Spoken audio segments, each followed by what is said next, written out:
Hello and welcome. My name is Art Werner. And I'm Anthony Rocca. And we are at the studios of Werner Rocca Seminars for recording our course, Understanding the Tax Cuts and Jobs Act of 2017.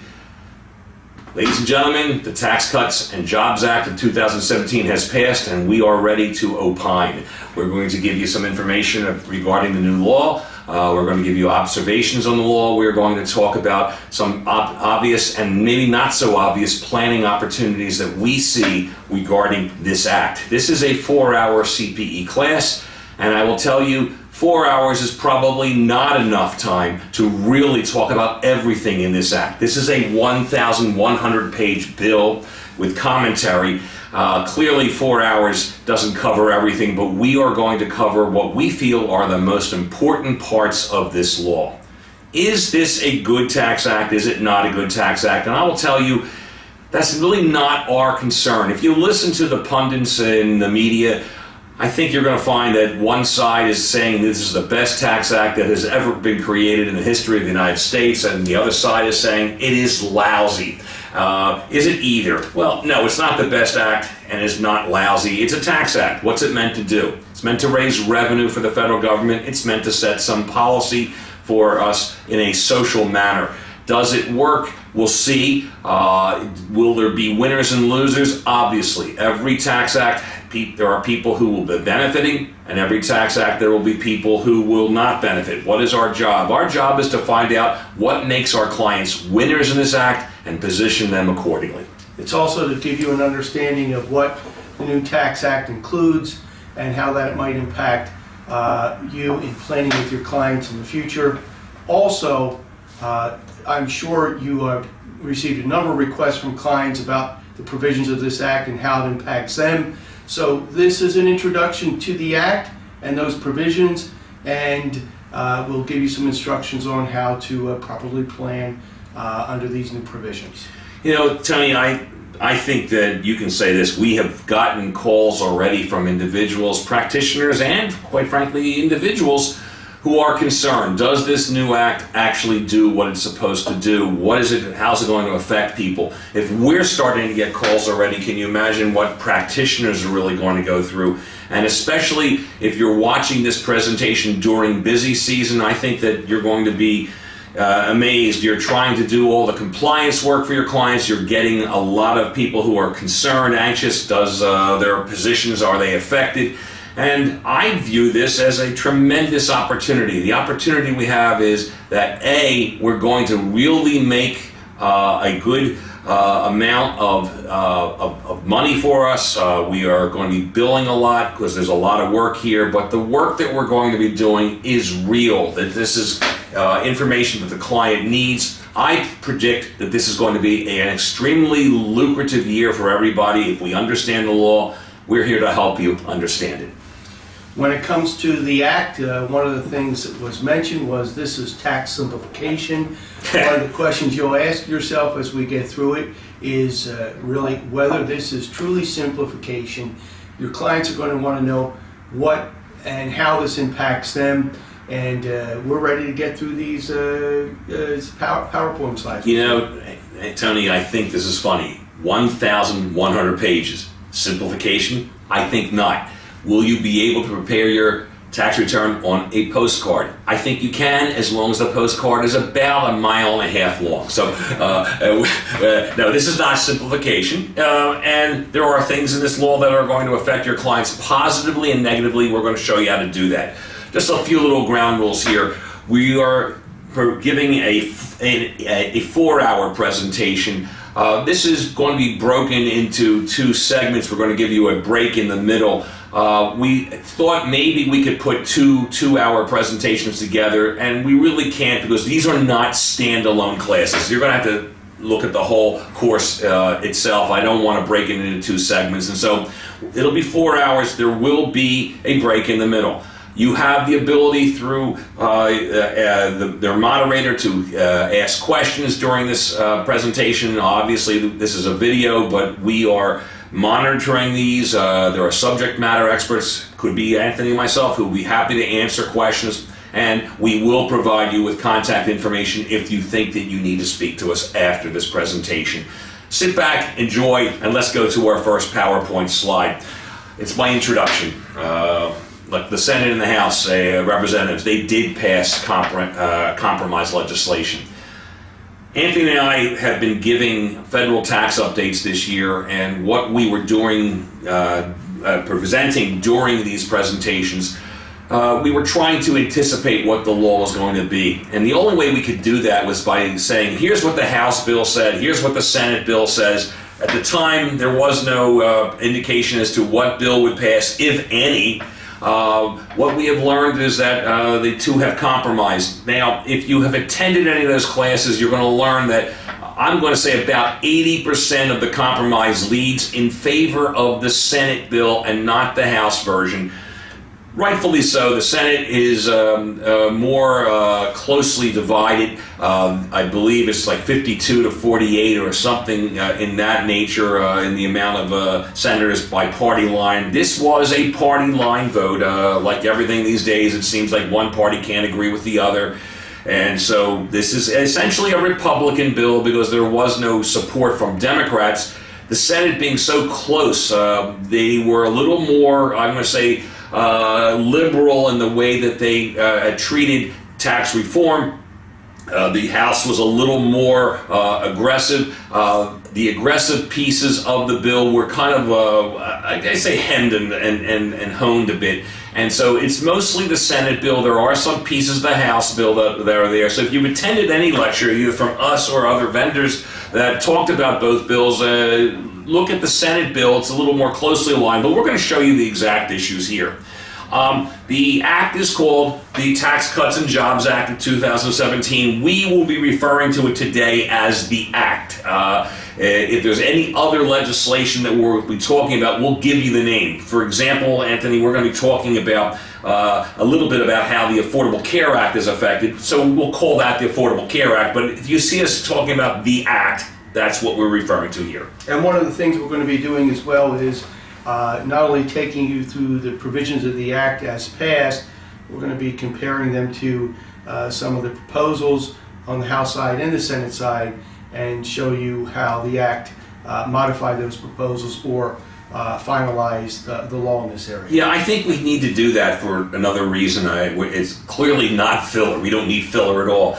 But so many people have heard, here's what the Senate said, here's what the House said, and it got confusing. The confusing part was we said, oh, this is the law. Actually, there are some parts that we'll see that they kind of made up in compromise. I mean, so it really wasn't either. And yeah, so that's why we're going to show both. But we're clearly going to say, hey, this is the law. There was even some confusion with regard to the final bill that was passed by the Senate on the day it was passed. Absolutely. That was modified, and we didn't know what that was until a couple days later. Until a couple days later. So anyway, we're going to be going through this. The act is massive. I mean, we were joking before. Tax simplification? I think not. I said 1,100 pages. Is 1,097 pages. That's right. So I just let's be exact here. Close Yeah, it's close. It's close enough, and we're going to cover, obviously, as I said, the major portions of this act. We're not going to cover everything. Impossible. I will tell you that, and we're not trying to sell other classes. Trust me. We are going to be developing a number of classes based on this act, and so if there are topic areas that you want to see more addressed, such as retirement plans, such as estate issues, we are going to have classes on that also. But this class is going to be on the specific act today. This is interesting. Did you think there was going to be sunset, Tony? Actually, I did. Yeah, I did too, but they didn't say it. Yeah. We were predicting this, and I really felt there was going to be sunset, and here's why. The only way I felt that they were going to be able to get enough votes in the Senate without having to go through the cloture procedures. Many Senate votes need 60 senators to stop debate. There are parliamentary ways around this, and one of the ways in taxes is if you can show that the bill is either tax sufficient, in other words, the revenues coming in will equal what the expenses are, or if you can't do that, if you can say that it has a definite end, that you don't need 60 votes. There was no way to have 60 votes. Nothing would have passed. Yeah, so this is related to budget restrictions and matters such as that in terms of the sunset. Well, it's actually pretty funny because if you remember, the Senate bill and the House bill, I didn't see sunset anywhere. Now, we read these bills, and admittedly, we were running around lecturing, and we're trying to also understand the bills. We didn't see sunset. It might have been there somewhere. We didn't see it. It was very clear in this law. Actually, I think it was in the Senate version. It probably was. There were sunset. It wasn't in the House. I can guarantee you it wasn't That's in the correct, House. yes. Probably the Senate said we got to do this. Regardless, yeah, there are sunset provisions, but what is weird is it's not a complete sunset. The 2001 Tax Act, we had complete sunset. I mean, essentially every section of that law was sunsetting on December 31, 2010. What's sunsetting here? Well, with regard to the changes in the individual issues for the individual taxpayers, most provisions of this act are going to sunset on December 31, 2025, and will commence, most, not all, most will commence January 1, 2018. However, there are some pieces of this law that actually take place in 2017. We'll talk about that. And we'll highlight those. On the business side, however, these provisions are permanent. Permanent. Business is permanent. So, in other words, we'll be discussing this later, but the corporate tax rate is now a flat 21%, which is interesting because there used to be a 15% bracket. That doesn't exist now. I mean, it's going to be a 21% bracket for everything, so it won't go as high as 35, but you don't have the 15% either. 21% flat. If Congress doesn't like this, it's going to take an affirmative action of Congress to actually change that piece. But the rest will sunset December 31, 2025, unless Congress says, let's extend it or let's make it permanent. It gives them an out. Yes. And so, Essentially, most corporations didn't pay 35% anyway. why? Well, because of other provisions and deductions that were available. Well, one specifically for the smaller businesses, we're probably paying salaries out anyway, so That's you're right. not showing it. Or you had some corporations say, you know something, we're not paying 35% because we're not going to base ourselves in the United States. That's the other side. Yeah. One of the intents of this act is to bring back and repatriate wealth and repatriate corporations. Will that happen? I can't promise you anything. We don't know. This is I guess they call this the gamble. And get it closer to rates that companies are paying in foreign countries. Well, yes, it's. Generally, I mean, think about it. Why would you locate a business in Ireland? Nothing against Ireland. Very fine country, beautiful place. But why would you take a major corporation and put it in Ireland? And the answer was because the tax rates were lower. Tax and other benefits. Yeah, and other benefits there. So, regardless, will this work? We don't know. It's a gamble. But if it does, it'll be very interesting. At least we're showing you what the intent is. Keep in mind, we are not here as advocates of this act. We are not here to speak against the act. We're here to teach the act. That's right. So the individual mandate. You knew we were going to talk about the Affordable Care Act, didn't you? There is some interplay. Just a word of warning. Yes. We're not spending a lot of time on the ACA. That's not the purpose of this class. But where there are some issues, we do need to talk about it. Anthony was about to discuss individual mandate. Go ahead. So the individual mandate remains in effect until January 2019. And at that point, there is no individual mandate. So be clear, until then, through December 31st, 2018, the individual mandate remains in effect. Yeah, actually, if you want to get real technical, believe it or not, the individual mandate is in effect continuously throughout this act. But what they did was they said the penalty is now zero. And so the individual mandate's there. It says you must have insurance, but if you don't, no penalty. You know what I think is kind of funny? The practitioners are supposed to, if you have a large enough practice, you're supposed to file all of your returns electronically. So what's the penalty to a practitioner if they don't file their returns electronically? I don't know. It's zero. Right. It's zero. Okay, there is no penalty, but this is very similar. So it's basically it says, please do it. Please buy insurance. The penalty is alive and well in 2018. However, let's not forget that. And one of the reasons that we're putting this here is that the Affordable Care Act, there was an attempt in Congress in 2017 to repeal and replace it, and as we all know, that attempt did not happen, or that it failed. The Affordable Care Act is alive and well. A lot of practitioners got lazy. They said, hey, it's not going to be around, let's deal with it. The 3.8% net investment income tax is still a valid tax. The 0.9% high income tax still a valid tax. The penalty for a business of 50 or more full-time equivalent employees remains in effect, and that is actually a much more severe penalty than the individual mandate. So the individual mandate, one more year of it for penalty purposes, zero penalty thereafter. Can this change? The answer is absolutely. Sure. This is the political hot potato. I don't know what the makeup of Congress is going to be after 2018. There's elections coming up in November. It could actually flip. I'm not saying it's going to, but it could. You might end up seeing legislation to restore the penalty. Probably President Trump would veto that. Will President Trump be elected? I don't know. That being said, if the penalty is restored, will remain as essentially one without teeth. Well, we're going to get to that, and that's actually really interesting.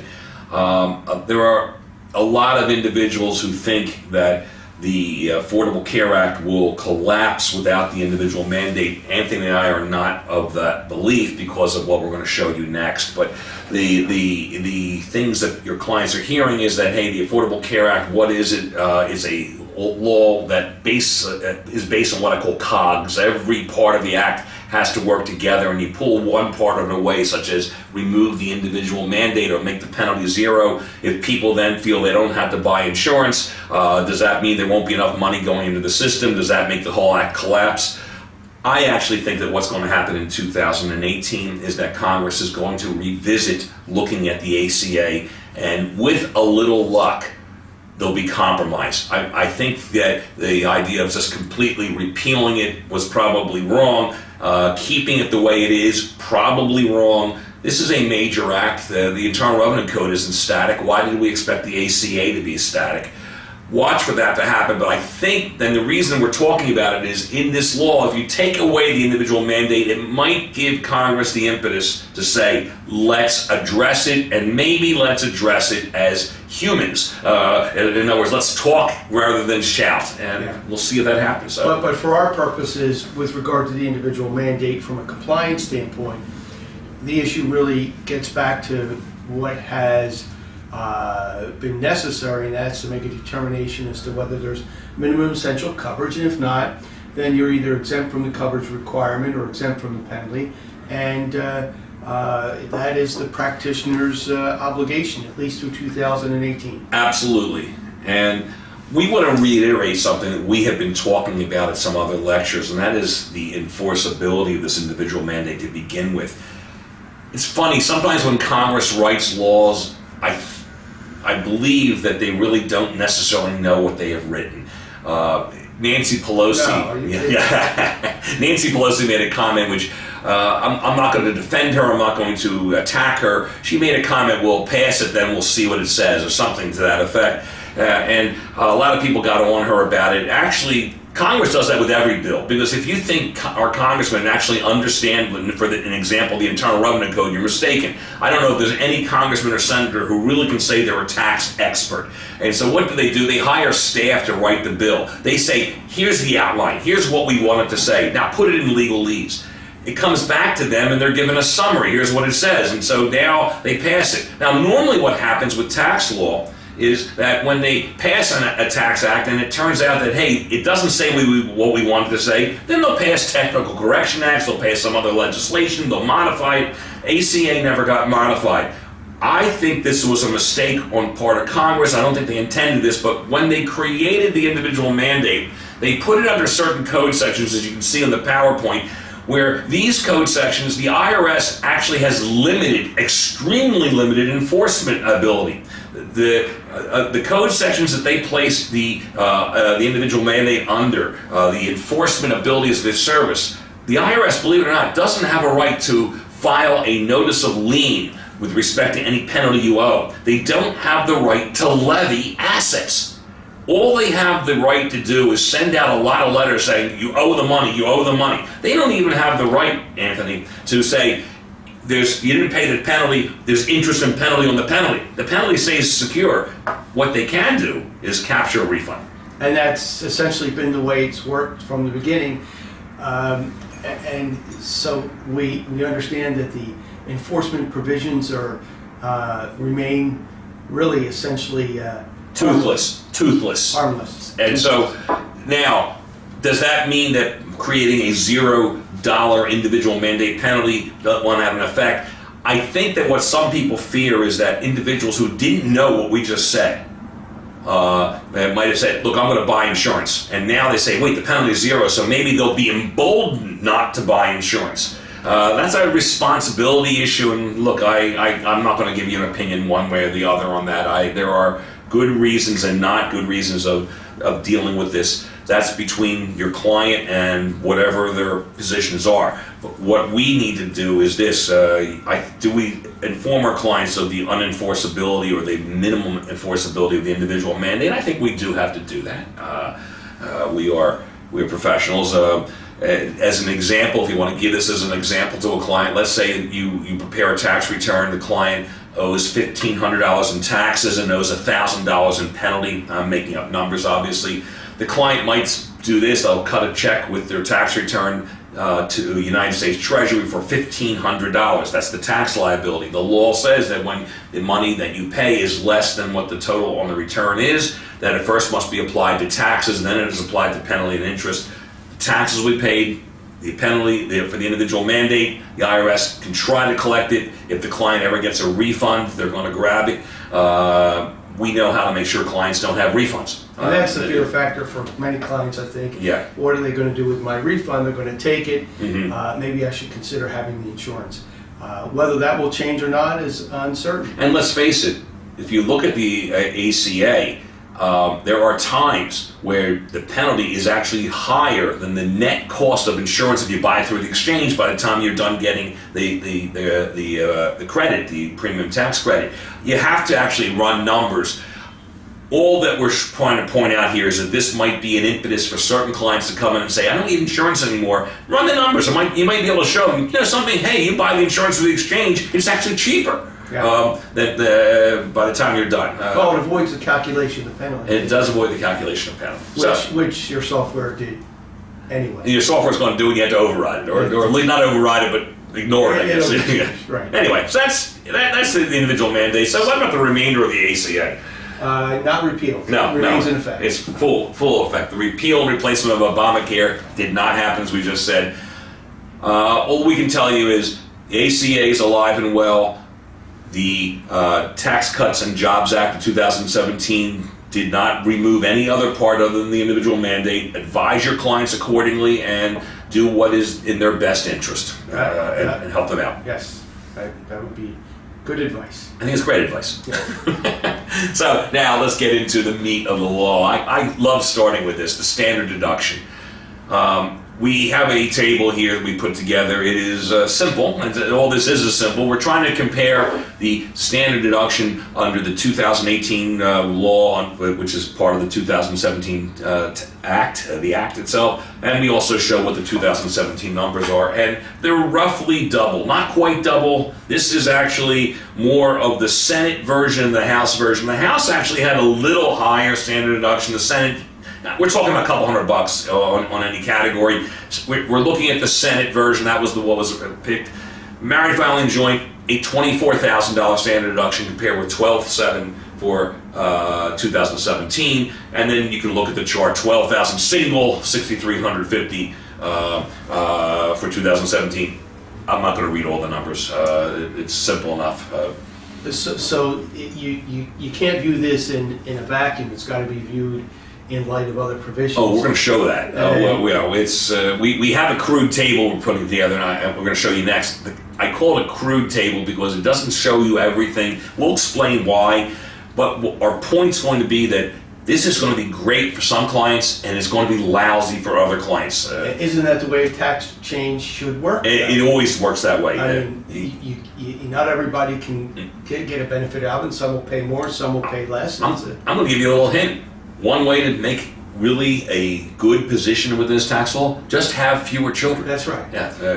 You think about what's really happening here. They take the idea of the AMT penalizing families with, individuals with large families. Yeah, the exemption was a tax preference item. Spouses with large Still is, by the way, we'll families. see in a minute. Right. And that's essentially what's happened here. Yeah. Now, I want to point something out. One of the reasons we show this chart, and I put married filing joint over single, it doesn't matter what the order is, but look, it's double. There is no marriage penalty under the standard deduction, Right. and that's important. And there were a lot of marriage penalties in the law before. What we're going to see is that a number of the marriage penalties have been eliminated in this act, but not all. And in fact, as we get to the higher income clients, the marriage penalty is alive and well. So this act did not totally eliminate the marriage penalty. And the standard deduction from past number of years as marriage penalty was eliminated there. Here it's clearly eliminated again, but we'll show you how it plays in with other issues. Well, I think the marriage penalty was replaced by a family or children penalty. That's exactly right. Yeah. That's exactly right. Now, the act does allow for what we call the add-ons, but they also do away with the exemption. So what was the exemption last year? It was $4,050, and I believe it was going to be $4,150 had the cost of living adjustments kicked in under the prior law. This act eliminates the exemption, so the exemption is gone. I think these are things that they all know already, by the way. I mean, this has been in the news. You as a tax practitioner, you know that. What we need to stress it because we want to show you the effect of it, which is more important than just knowing this piece. Now, there was position in this House bill that said that there wouldn't be quote-unquote add-ons to the standard deduction. The Senate bill does have the add-on, so the Senate bill in this case was the one that wins. The act retains the blind and disabled add-ons. And so what are they going to be? The blind and disabled add-on for married taxpayers will be another $1,300, but look at this, for unmarried taxpayers, $1,600. That's interesting. Very interesting. I think what they're trying to say is that when you have a married couple, you double, and both people were in that category. Let's say both people who are over age 65. Now you got $2,600 versus $1,600. It is for a single individual. It is a marriage penalty. It's not a horrific marriage penalty, but I think they're trying to beef up the single person. Right. Yes. At least that was retained in this version. It was retained. In the It was retained, and that was not expected, by the way. So, for those of you who are looking at this saying, "Oh, gee, I didn't know that," yeah, there's a good reason you didn't know it. It was not an expected issue. This was actually a surprise to me when I read the law. Now, here's the crude table that we put together, and I want to explain what this is because it doesn't tell the whole story. It is simply meant to show you an effect here. So what I did here, I created two categories. 2017, that would be prior the act being enforced. 2018, the new law, the act. And then the first column, just a status issue. So not every status issue. Look, I could have made this, Tony, 17 feet long. I mean, we picked 5 categories. So as a single person, then maybe a person who's filing head of household with 1 child, then head of household with 2 children, then a married filing joint individual who has no children, and a married filing joint who has 2 children. So what's the issue? Well, look at 2017. Let's assume, by the way, that the person is taking the standard deduction because what this table doesn't show is an individual who was itemizing, and then we have a whole different story. But we're just trying to make a comparison with person taking standard deduction on the assumption that this new law is going to have more people taking a standard deduction. If you're a single individual in 2017, your standard deduction was $6,350. You also got an exemption of $4,050. Added together, $10,400. Note what it is in 2018. $12,000. $12,000. You are a winner. That's ding, ding, ding. Okay, that's a winner. Head of household with 1 child. Okay, a single parent, head of household. Their standard deduction was $9,350. They got 2 exemptions, one for the parent, one for the child, $4,050 each. Multiply that times 2, add it to $9,350. You get $17,400. What is the standard deduction for a head of household 2018? $18,000. $18,000. a little winner. Well, $600 is Cost basically. of living adjustment to It's, some degree. yeah, and it would have been, something to think about that. What I don't know exactly what the standard deduction was supposed to be for that. I do know that the exemption was $41.50, so you would have added $200 of exemption to that. Assuming the standard deduction stayed the same, it would have been $17.6. There would have been a little increase. I'm betting it's almost identical. It's pretty close. Yeah, yeah. So, head of household, you're not necessarily benefiting by this. By the way, can you be a head of household with no children? Can you be a head of household with no children? You can be a head of household with a qualifying relative. That's right. Or you could be a head of household where your exemption under the 2017 Act was actually transferred to the non-custodial parent. So you could have had a head of household example where their standard deduction would have been $93.50 without the child exemption. So it would have been $93.50 plus $40.50. Then you would have made out. But the idea of transferring exemption these days is moot because of what we're divorced. I'll transfer my exemption to my ex-spouse. What do you get? Zero. Well, that gets rid of 8332s and the issues surrounding in the sense of the qualifying child issue and the exemption associated with it. Absolutely. I mean, maybe not for other reasons. And it's kind of funny when you think about this because this is actually. Is some simplification. I mean, we're going to see, starting 2019, there's even some more simplification, but we'll get to that. Anyway, I just wanted to show you again, crude table. What else is it not doing, by the way? With regard to children, there is a child tax credit. We're not showing that here, so I mean, right. let's make sure we understand that again, this doesn't show the whole picture. It's just meant for a comparison. But go to head of household with 2 children, $93.50. For the last year for standard deduction. Then the parent and 2 children exemption is 3 times $4,050, $40,050 plus $93.50 equal $21,500. Compare that to $18,000. Loser. Plus a cost of living adjustment in 18 Yes. under the old regime. So it would have been a bigger loser. Correct. Just trying to show you that here that not everyone's winning in this game. That's right.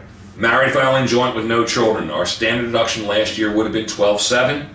You got 2 exemptions, one for each of the spouses. 4,050 times 2, add that to 12,700, you get 20,800 compared to 24,000. That person is ahead of the game in 2018. But just put 2 children in this family, and 2 children might be an average. I mean, we obviously have clients that have more than that. 12,700, 4 exemptions at 4,050. Add that to the 12,700, you get $28,900 compared to $24,000. This person is behind. Now, again, not taking into account child tax credits, not taking into account possible itemization issues. We understand that, but we just want to show you that this is not a clear everyone wins. That's right. And it's not intended to be. And no law is.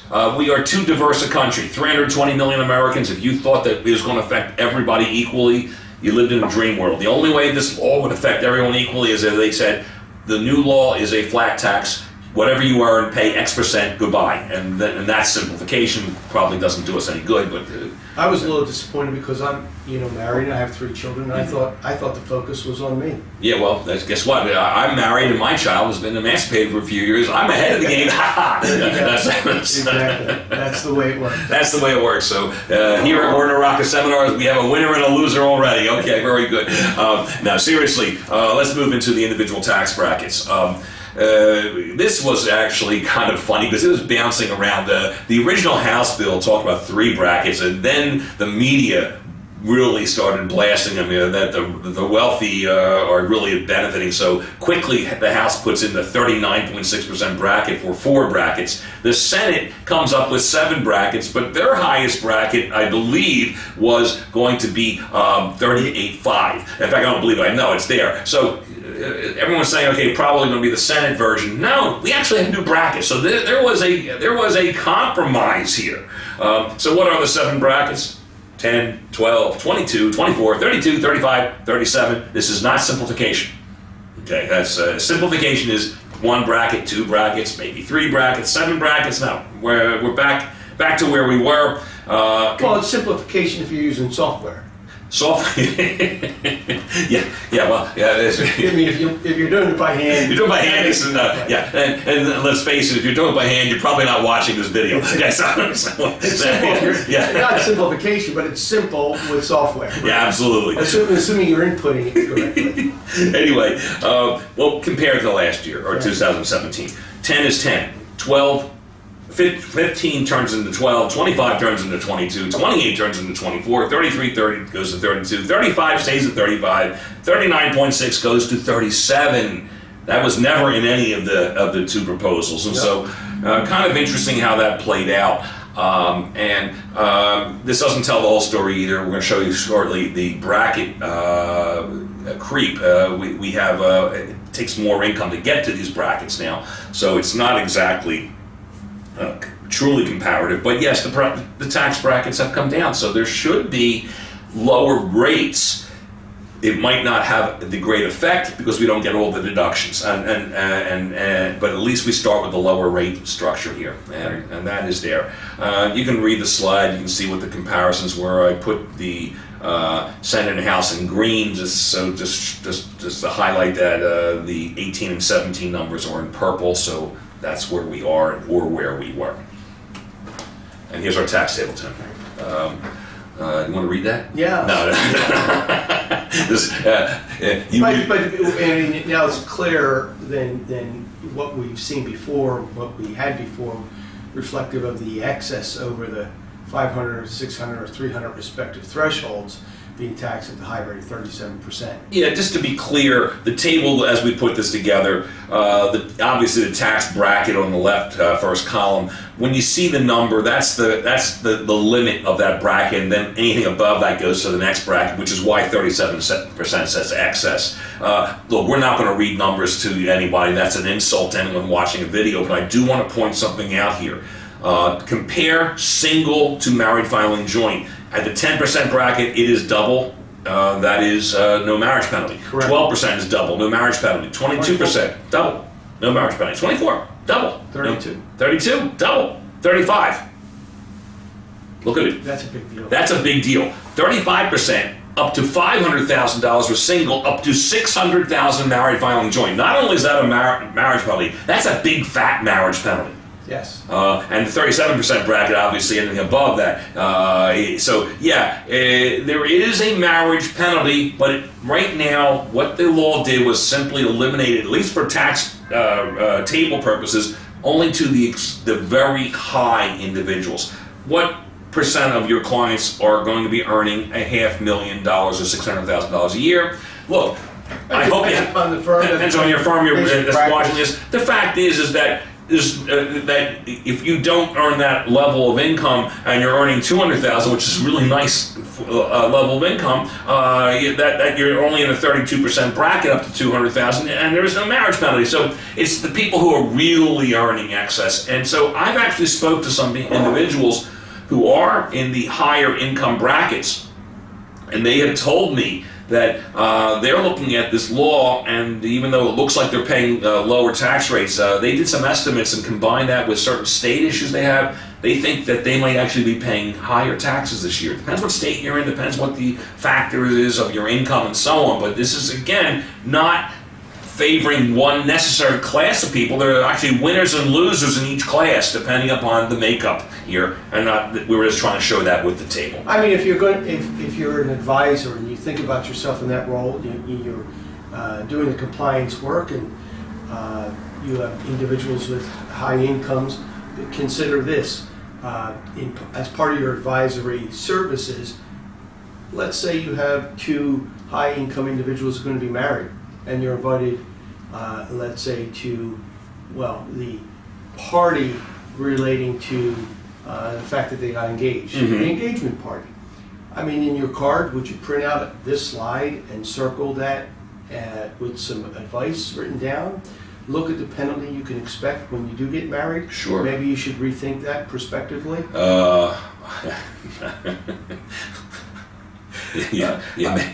Maybe we should die in 2017. We have to lighten this up a little bit. We're going to give advice when it comes to alimony. If you're going to get divorced in 2018. You don't want to get divorced in 2019. I mean, it's funny. You're laughing. The weird thing is that sometimes the tax code goes against our social policy. It sure does. Social policy for the culture of a family with children, and now we're penalizing families with a number of children. And we'll do the same thing with regard to divorce.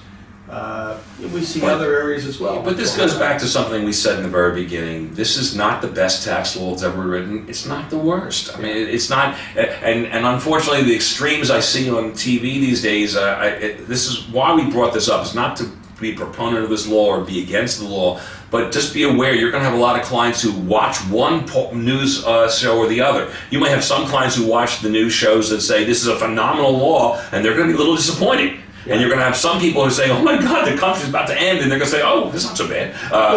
It's a fair comment. And our goal today is not to provide a commentary regarding the provision, but it is to point out some of the issues that exist, because these are questions that clients are going to be raising. In this area, divorce area, how about fringe benefit area? We see a lot of things changing there. Absolutely, and we're going to be talking, about that later. So let's move a slide here and let's take a look at estates and trusts. Okay. I will tell you that no one saw this in the news, because this is not, I guess, biting, or this is not sexy enough. So no one, and maybe the news people are just really not smart enough to talk about estates and trusts, so they just ignore it. We have compressed tax brackets. The compressed tax brackets go back to the Clinton administration. This is not, let's get on Bill Clinton's butt, and that's not what we're trying to do here. No. I'm only pointing it out. It happened during the Clinton administration because of the nature of this. In fact, who should we blame for this? I'm going to blame you as the practitioner, because we were playing games. Prior to the Clinton administration, we had estate and trust fiduciary tax rates that were fairly broad. You had a lot of different brackets. You might have reached higher brackets quicker than you would for individuals, but it was still pretty broad. But people figured out a game. Let's say I have a client who has $1 million that they want to put into a trust, and is going to be held and earning money, and suddenly they realize, wait a second, we're not making distributions from this trust, we're paying a pretty high tax rate. We could have done this. We could have set up 5 trusts. So instead of putting $1 million in one trust, we put $200,000 in each of 5 trusts. Each one's at a lower tax bracket, and suddenly we're paying less tax in total. Now, more compliance costs, but hopefully the compliance costs were not overly excessive, and we save money. Congress figured this out, so they said, okay, if the trusts say essentially the same thing, consolidate them in one return. So what did we do as practitioners? We say, okay, we're going to create 5 trusts that do not essentially say the same thing. Let's say I set up 5 trusts for my daughter. 1 to pay for her college education, 1 to pay for her wedding, 1 to pay for the down payment on her first home, 1 later on when she wants to start a business, we can do that, and maybe 1 to supplement her retirement. 5 distinctly different trusts. We beat you, Congress.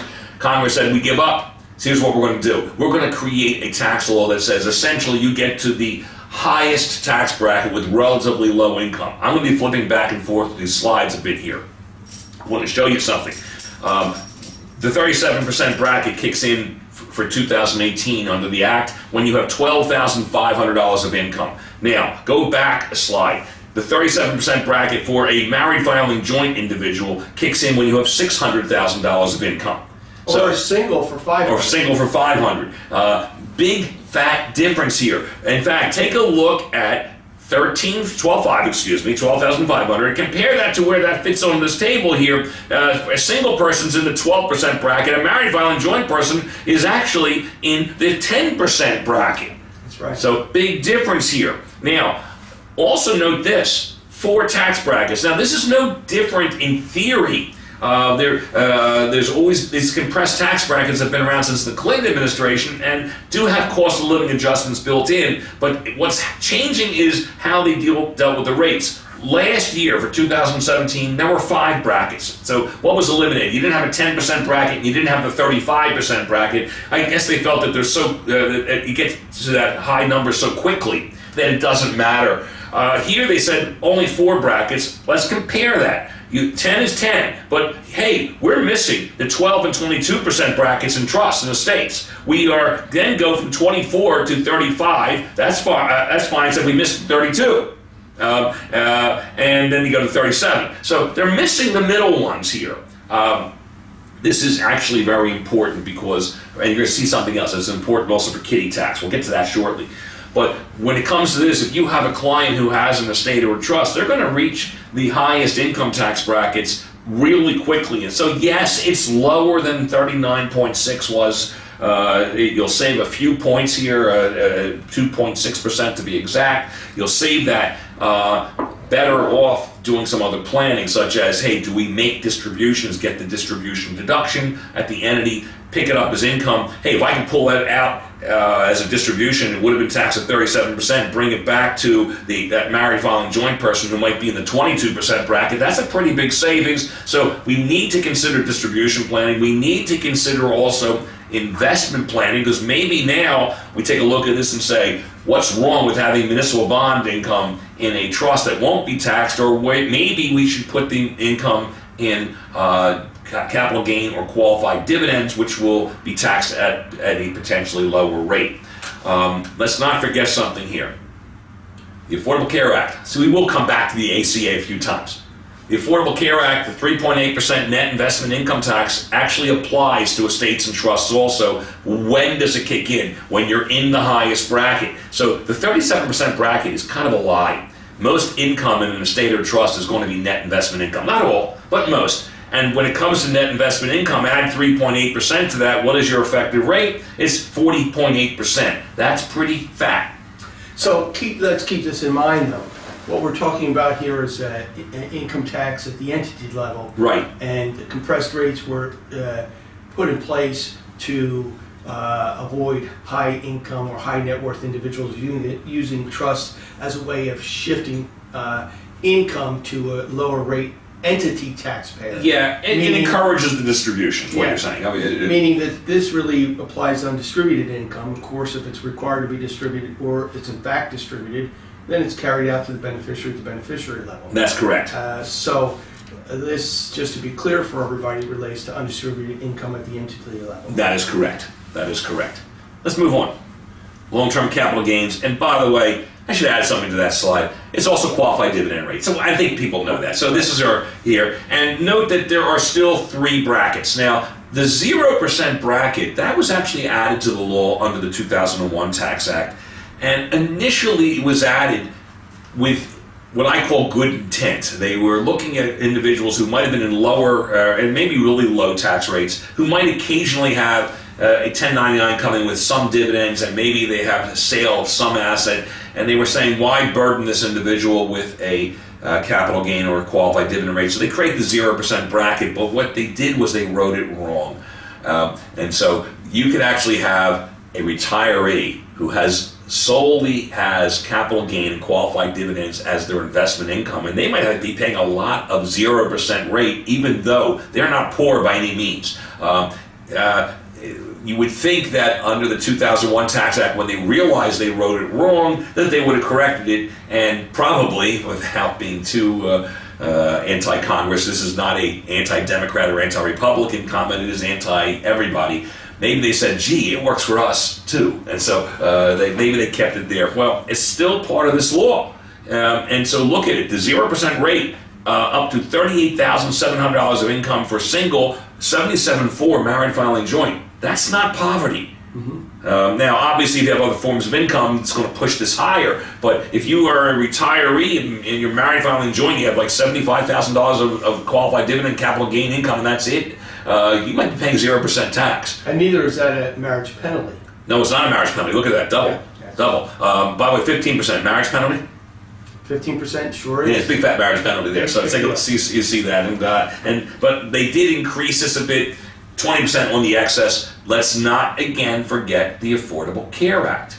The 3.8% net investment income tax probably means that there really isn't a 20% capital gain rate, nor is there a 20% qualified dividend rate, because capital gains and qualified dividends are net investment income. When does that kick in? Under the Affordable Care Act, for a single individual, $200,000, married filing joint $250,000, and it has not been adjusted for inflation because the ACA doesn't have inflation adjustments for that. You're well within those thresholds here, so really you have a 23.8% rate. There is no 20% rate. Let's be honest about it. You could have an 18.8% rate once you're over the thresholds for this. So the thresholds are so low, it's yeah, entity penalty. Now there was talk. It never showed up in a bill, but there was talk that they were going to eliminate the 3.8% net investment income tax, and they didn't. I'll tell you why they didn't. They need the revenue. Sure they do. They need the revenue. So it's there for a reason. Anyway, that's capital gains qualified dividends. Here is our slide on it, by the way. I just wanted to make sure we had one more ACA slide. I think I can promise them there are no more ACA slides. This is it. But we just talked about this. The 3.8% net investment income tax kicks in, $250 for married filing joint, $200 for single. Let's not forget, $125 married filing separately. So if you do have the clients married filing separately, it gets there quickly. I mean, we have to be very careful. That married filing separate tax structure doesn't usually help people, but here it can actually really harm them. And then I put the rates, the effective rates as I showed. So let's move on. Yeah, not much has changed there. No, not really. But we needed to address that. We needed to address it. So we're done with that, and now let's get to the deductions. And so we have a whole series of slides now on itemized deductions. And ladies and gentlemen, some very interesting changes here because we didn't expect this. There was talk, we'll start with medical. There was talk to actually just eliminate the medical deduction. That's correct. And let's face it, with a 10% AGI threshold, who can really deduct medical expenses? And it turns out that the comment I make at a lot of lectures, you're either very poor or you're very sick. And that would be those individuals who, let's say, are aged in nursing homes and so on and so forth. This is significant for them. Or the year the client dies and there's a significant amount of medical expenses in that final year of illness, that would be an issue. But generally speaking, it's kind of difficult to hit 10%. It was difficult to hit 7.5%. We didn't see this coming, and this is actually in the law now. The 7.5% AGI threshold has been restored for 2 years, but look at the 2 years. Here we have the act that's supposed to start January 1, 2018, but makes a retroactive change. The IRS must be thrilled because I'm telling you they had their forms out already. They now need to change the form. There's only one line item to change, but this is a bureaucracy, so it'll probably take them 2 months. That's okay. It'll be in before April 15th. Yeah, before April 15th we'll have this. Anyway, 7.5% AGI floor. And so suddenly people who maybe were on the cusp of not being able to deduct medical expenses, they're deductible for 2017. Does it have a real effect in 2018? The answer is with a higher standard deduction, maybe not, and especially since maybe some other deductions have been curtailed or eliminated, it might not be as big an effect, but 7.5% interesting. It's a teaser. It goes back to 10% 2019 and beyond unless Congress says, hey, we like 7.5%, and they tweak the law. And that might happen. Yeah. But for anyone who thought that the medical deduction was going away, it didn't. Taxes. I think most of us heard what was happening. Yeah, and the House, originally the Senate was on a different page in the House, but their final bill was on the same page as the House, which is where we end up. Yes. At a maximum of $10,000 for state and local taxes. Look, there was a time in the beginning when they were discussing just eliminating the state and local tax entirely. Yes. $10,000 is now the maximum you can take, and that would be for the real property taxes in your home, your vacation home, and your state and local taxes. So who does it benefit? Well, if I live in, say, rural Florida, no state income tax, and you have probably relatively low property taxes in that part of the area, hey, this looks pretty good. Yeah. I can deduct it all. If you live in Manhattan, New York, California. yeah. Well, I'm talking Manhattan, where you have itself. maybe a state income tax rate of and combined with the city rate, almost 9%. I think California's even higher. Property taxes go through the roof in these places. These are losers, and it's interesting. What states are really being affected by this? If you live in California, you live in New York, you live in New Jersey, you live in Maryland, Connecticut, you're affected. California, New Jersey, New York, Connecticut, Maryland, solid blue states. Yes. Is it possible that these states are being punished? The blue state penalty. Yes, it is a blue state penalty. Now, if you want to hear the other side of the story, is that maybe certain red states or maybe low or no income tax states were saying we're tired of subsidizing the people who live in these states with higher tax deductions. What will happen? Two things might happen. Actually, three things. One might be people just live with it, or they vote people out. Two, you might see people voting with their feet. I heard that that California actually lost some population this year, and maybe New York's losing population too. That could be. People might vote with their feet. Three, which I don't think is going to happen, states actually start cutting back on taxes because they can't allow people to leave.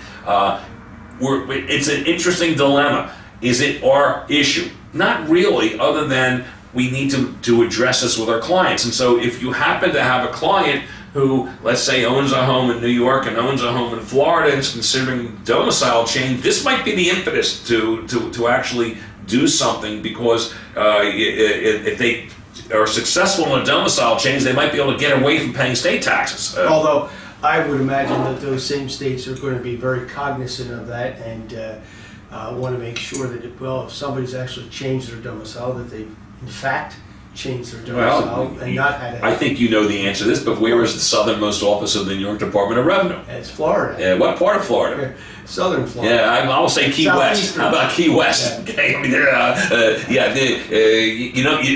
they do not think techniques like this are funny. They don't see the humor. Neither is California. California is not a Florida issue. California is a Nevada issue. They border a state like Florida. What would stop a Los Angeles individual from having a second home in Vegas and suddenly say, I'm really Nevada? Yeah. They're both very good at smoking out these people. So be aware of it. There are ways of doing domicile planning properly. This might be the impetus for some of your clients to start taking this seriously. And just be aware of that. Now the warning here is really very interesting, because when you look at the bills and in anticipation of the change and the reduction or maximizing deductibility of state and local taxes, a lot of practitioners were contacted by the clients. Well, what should we do? Prepay your taxes. I mean, a fairly basic. And you saw it, prepay state and local income taxes, Correct. Prepay property taxes, obviously, yes. Yes, in relationship to this idea. So the advice, essentially, in any other year, is sound advice, and you would advise your clients to get the tax benefit now. Obviously, do the calculation to make sure that the alternative minimum tax doesn't reverse that issue, because it very well could. I mean, but Absolutely true. Yeah. But then you look at what's in this legislation, and it indicates that prepaid taxes are treated as if they were paid in 2018. yes. Now that's what's in the legislation, but what's the commentary with regard to whether that will in fact be the case or not, given the timing of the signing of this They probably, by the president? yeah, by the president. I'm going to tell you that if the president signs the legislation in 2018, is it constitutionally, can they do a retroactive ex post facto law? Probably not. I mean, it's kind of an interesting little dilemma here. I think a lot of it is actually probably negated by the fact that if you have a person in New York who said, "I'll just prepay my property taxes," the AMT is such a low level threshold for 2017 that it probably just makes it a tax preference item, and next thing you lose it anyway. Look, this is advice that you are going to want to consider to giving clients. It's advice that is not necessarily going to work. It's probably no harm, no foul. Right. Yeah, you want to save enough real property taxes and state and local so you get your $10,000, and then you can say, if I give more, pay more, and they don't allow it, then they don't allow it. I mean, it doesn't have to be horrible. Chances are many of those folks, even if they did prepay some of it, they're still going to have enough left to meet the $10,000 threshold next year. Exactly, and let's also be honest. Most people who are watching this video, it's Happy New Year. Okay, I mean, so it's probably a moot point there, but it is in the law, the prepaid issue. So if you're watching this during busy season and a client comes to you and they say, and without your advice, I prepaid my taxes. Okay, well, let's see what happens here. Let's see if what's being enforced. We will keep you updated on this. I had actually a funny story. I was giving a federal tax update lecture, and a student came up to me and said, what if I paid 5 years of real estate taxes in advance? So I started laughing. I said, you have that kind of money? He said, well, no, I'm not saying this is all theoretical. I said, I have a funny feeling that if you did that, there's probably some indication in case law where that you're violating the spirit and the intent of the law. And I say prepaying 5 years in advance, I think is kind of silly. He said, I agree. But 1 year, interesting. And that's been a common issue we've looked at for many other years, so consider it here. Yes. Home mortgage interest, here's a compromise. This is a compromise, and this is a big deal. Acquisition debt limited to $750,000 for a new home purchase after 12/15 of 17. And that is not the date that was in either the Senate or House the bill. Senate version was November. It was November. Yes. Yes, I think it was November 27th or something like that. So somehow they pushed it back to 12/15. So let's be very open and upfront as to what acquisition debt is. Let's make sure we understand that. Acquisition debt, 5 categories. Money I borrow to buy a home. Money I borrow to make substantial permanent improvements in my home. Money I borrow to buy land that I'm going to build my home on. Money I borrow to build the home on land I own. And then finally, the one that people forget a lot of times, money we borrow to buy out a divorced spouse's interest in a home. This is acquisition debt. These rules have not changed. And so you have a client who's constantly refinancing a home. That's not acquisition debt. I don't care what the limits are. Well, it's acquisition debt to the extent it refinances up to the balance. Up to the balance of the old loan. Of the old loan. But if I, let's say I bought a home for $100,000, it's now worth $500,000, I paid the mortgage off, and I say, you know something, I'm going to borrow $300,000 against my home. Not unless you're using it to substantially improve your home. No, I'd be using it just to have my escape from my home. Or buy a car. Right, exactly. No, seriously, the fact is that no, that is not changing. That is not changing. So what is changing? What is changing is it was a $1 million acquisition debt limit. Actually, 1.1 technically. If you took, and we'll get to that shortly with the $100,000 of equity, but let's just use the baseline. It wasn't $100,000. It was $1 million. It's now $750,000. Now it was possibly going down to $500,000, and so I believe it was the Senate that brought it down to $500,000. The House kept it at $1 million. I could get this wrong. I do mix this up. It doesn't matter. Here's a true compromise. Split the baby in half. $750,000. So who does this affect? Well, first of all, it does not affect your prior purchase. So your prior purchase is grandfathered in. You bought that home for $1.2 million and you borrowed $1 million to buy that home, and as long as you did it before December 15, 2017, you're going to be fine. That interest is fully deductible under the acquisition debt rules. If you bought the home December 16th, you have a problem. You don't get to deduct that full amount of interest. People who live, let's say, in what I call the in-betweens, that's between the coasts, property values aren't as high as the coasts. And so they're going to say, hey, that's perfectly acceptable. I can do that easy. I mean, that's not, my homes aren't that high. You go to New York City, California, they're going to say $750,000, that gets me a look at a home, in certain places. And so that is not really helping these individuals. People who live in these states are, again, affected. The blue state penalty. How does this impact unrelated individuals who might buy a home today? That's an interesting case because there was a case called Voss that you might have heard about, where it was a Ninth Circuit case that the Ninth Circuit ruled the IRS acquiesced. And so you have 2 unrelated individuals who buy a home. The original intent of the IRS and the chief counsel of the service and lower courts actually said that even though they're not married, considered the acquisition debt to be within the $1 million range. The Voss case said if you're unrelated, each one gets that. So that could actually encourage people to say, let's not get married, let's buy a house, and our acquisition debt limit is now $1.5 million. So the acquisition debt limit is not dictated by per property basis, it's per taxpayer. per taxpayer basis, but a married filing joint taxpayer is Yes, treated as the same as a single taxpayer. Right, one taxpayer. Yeah, one taxpayer. So anyway, and here's something else they added, by the way. It was the bills were. It appeared to state that it was only going to be on your primary home. Under the prior law, That's right. it had been primary and your first vacation home, primary and secondary. The primary and secondary resident rule was kept. Obviously, with a lower debt ceiling, so that was kept. What wasn't kept, Tony? Interest on equity indebtedness, which raises in my mind an interesting issue. And he's referring to the $100,000, the ability to borrow up to $100,000 and deduct the interest on that. $100,000 of equity indebtedness, that is no longer deductible. And As equity debt. as equity debt. Mhm. And so the question is, when is it actually equity debt? Well, if you take out a loan and it's something other than acquisition debt and the loan is secured by the residence, then you're subject to this limitation, Mhm. no longer deductible. That's correct. That gets us to what issue then? That, Do we make an unsecured election? Right.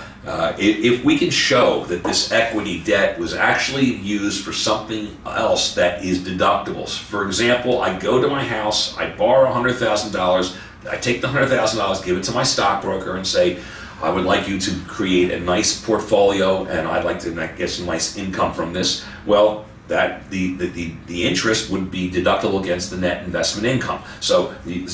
But you have to make an election on your return to say we're treated as if it was unsecured. Then we have to trace it, and we trace it back to that. It requires some work. I mean, this is not something you say, well, let's just pretend it did that. No, you have to actually show the work. If you're ever audited, the service knows how to audit this. This is not. and you make the election with the return. They make lecture of the return. And so that's an important election. It's a 163T election. That's correct. That is So correct. Keep that in mind. You can also, if it's business interest, you can show, hey, I borrow the money for my business. I can now trace it to the business return, say Schedule C, and I can deduct it there.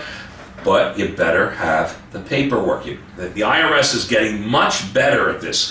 Remember what happened last year with the 1098s? The couple extra questions were added on the 1098. They want to know the mortgage origination date. So they see a new date. They're saying balance at the beginning and the of the balance at the beginning of the year. So they show the refinance. They can compare these now. This makes it much easier for an IRS agent to audit. They also have a statement at the bottom. If the address on the 1098 is not the address of the property, please list the address of the property so you can't try to sneak it in as on another piece of property. So, and not that you would do that. You wouldn't do it, but would your client? So you go back to the tracing rules remain. Yeah. And you can certainly trace proceeds of indebtedness to use, but when it's secured by your residence, you got to be careful that it's no longer going to be deductible if it's equity indebtedness. That is absolutely 100% correct. Okay. Very good. Let's move. Charity. This is the big winner here. Charity has not been affected negatively. It actually has a positive change here.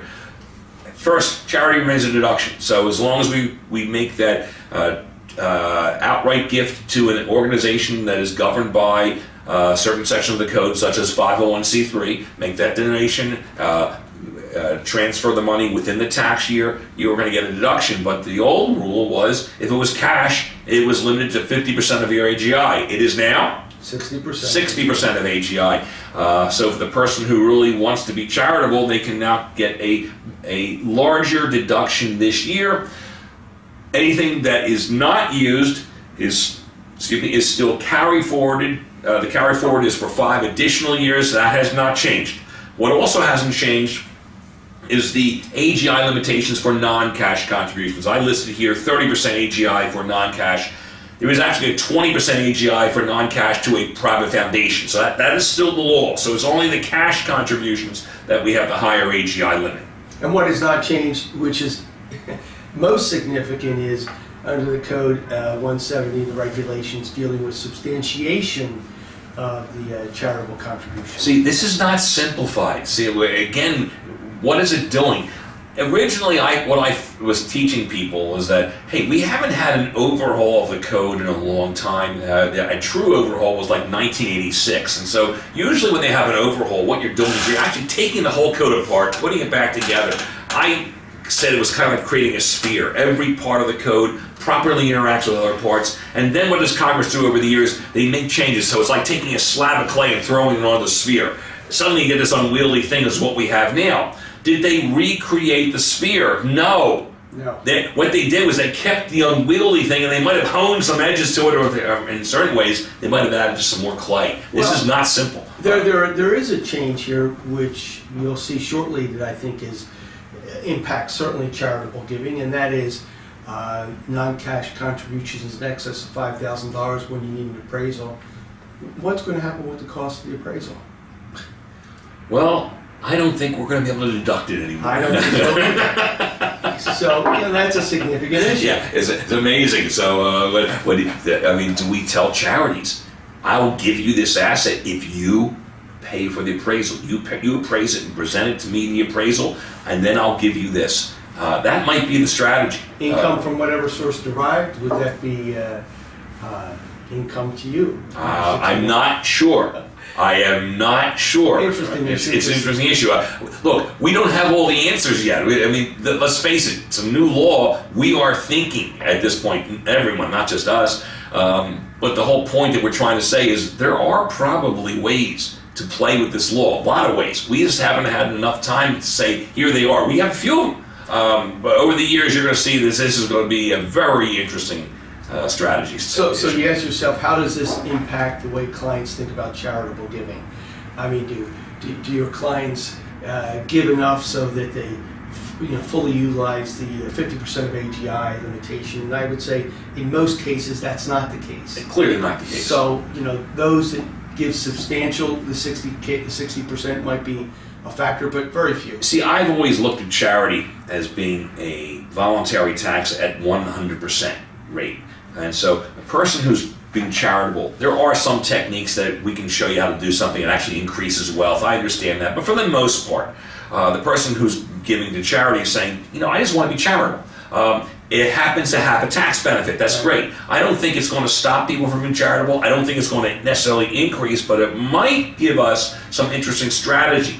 For example, what they did not change, which I'm really happy about, they did not take away the IRA to charity transaction. So if you have a client who is 70 and a half years of age and they have to take a required minimum distribution out of their IRA, you can have the IRA trustee still do one of two things.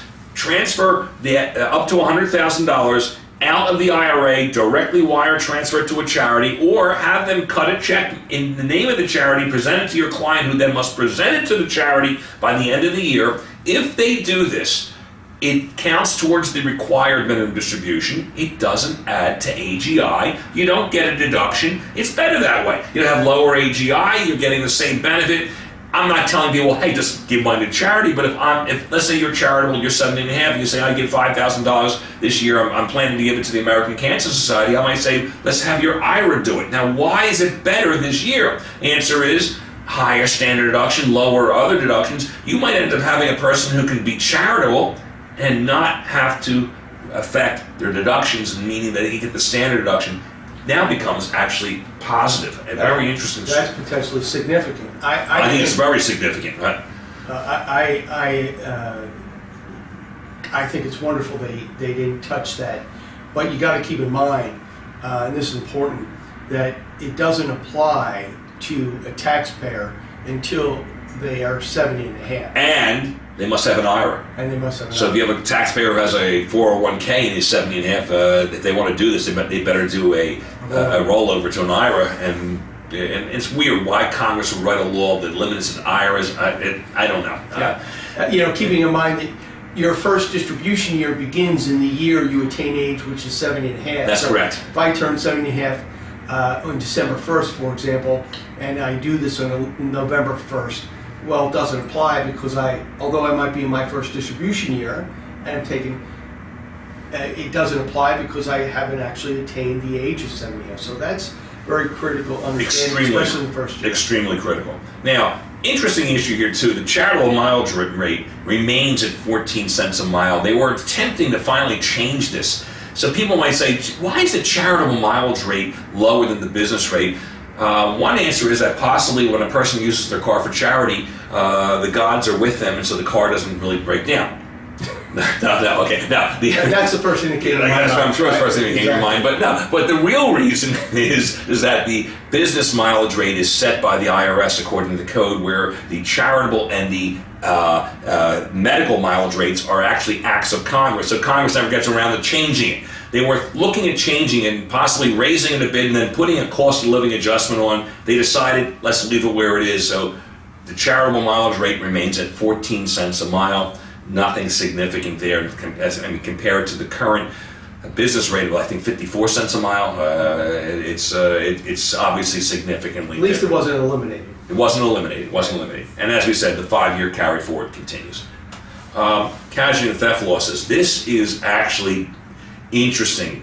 Most clients will never have this as an issue, and that's great, because the fact is, if you have a casualty and theft loss, that means you really had a big problem. Right. Your house is destroyed by some reason and you don't have adequate insurance, at least you got a tax benefit. The old law, 10% AGI threshold, so your home burns down, fire burns your home. You have a $500,000 home, you have a $50,000 lot left over, so you lost $450,000. You had $300,000 of insurance, so what you really lost was $150,000. You could write the $150,000 off, provided that at first you had to exceed 10% of AGI. Well, chances are, if you lost $150,000, you're going to be at least be able to deduct something. What has changed? And the answer is, Well, first of all, it's in my mind, what has changed, but it goes to the issue is, does the government want to back you up when you haven't managed risk properly in your own planning? well, that's what the government is saying.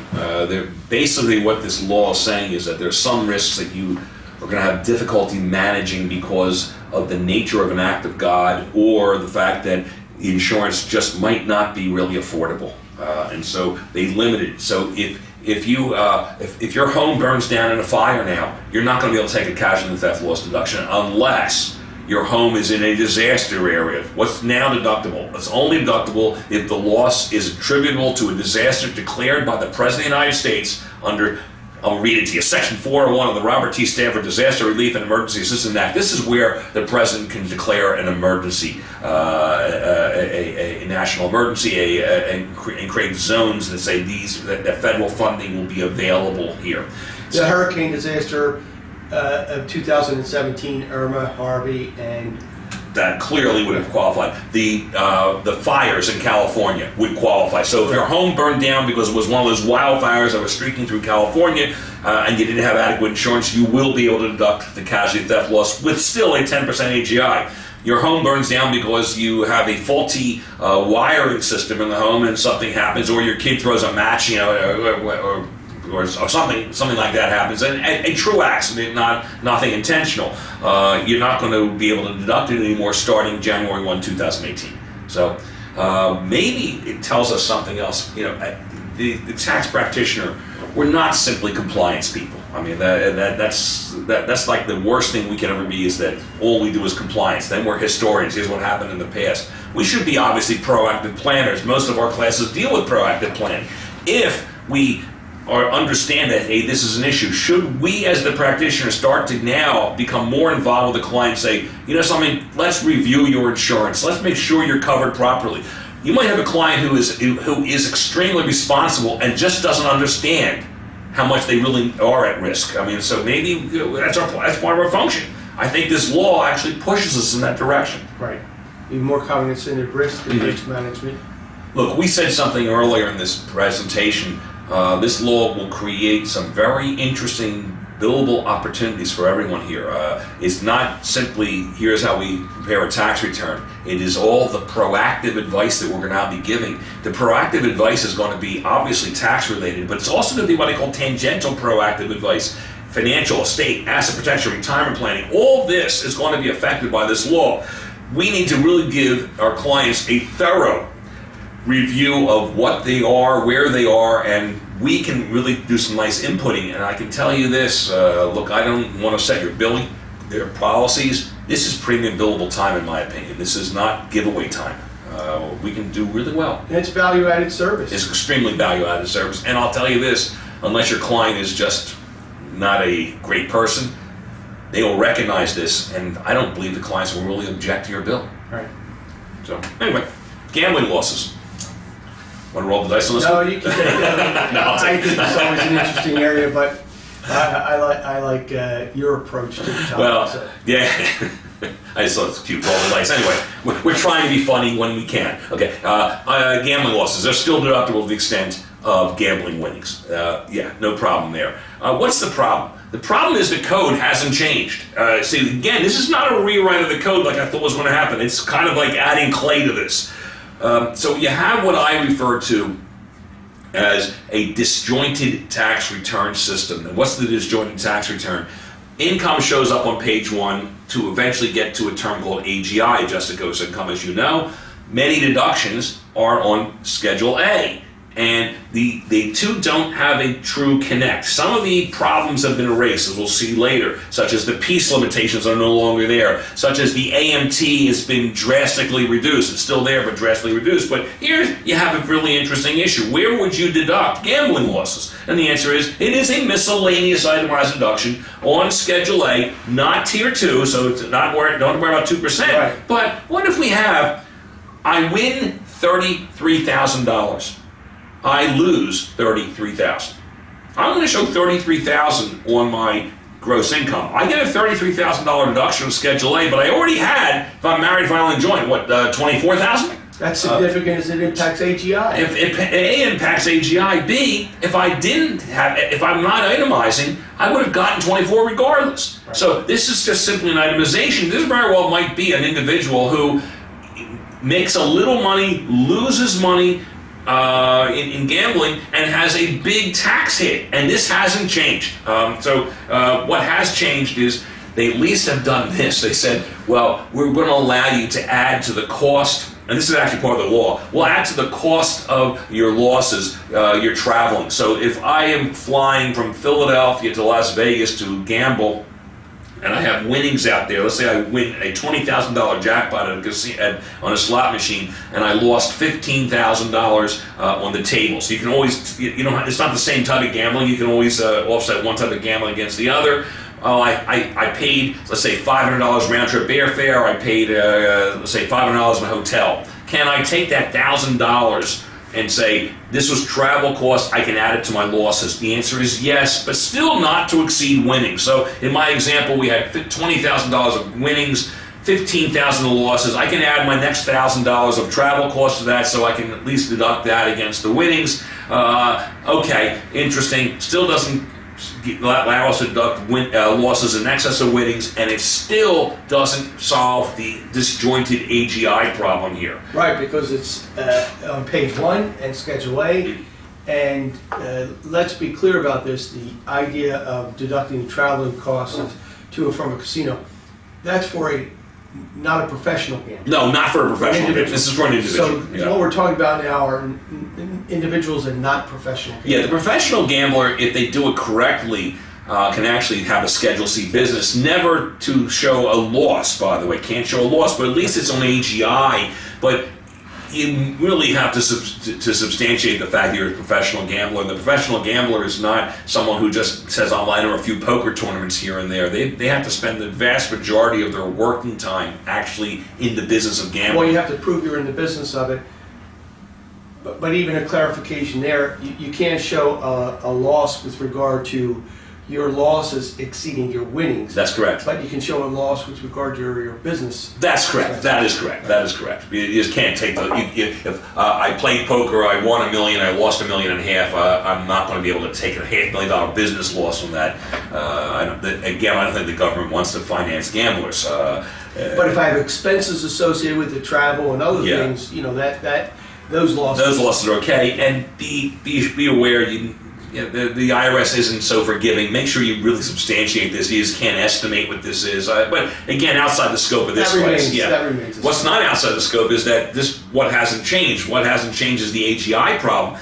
an example we've been using in our lectures, you can have a client who wins $25,000 at a casino, loses 25. So it looks like it offsets. And let's say they have enough itemized deductions that so they will be able to take the full advantage of 25,000. Okay, Right. their itemized deductions already exceed the standard deduction, so this is going to be an add-on.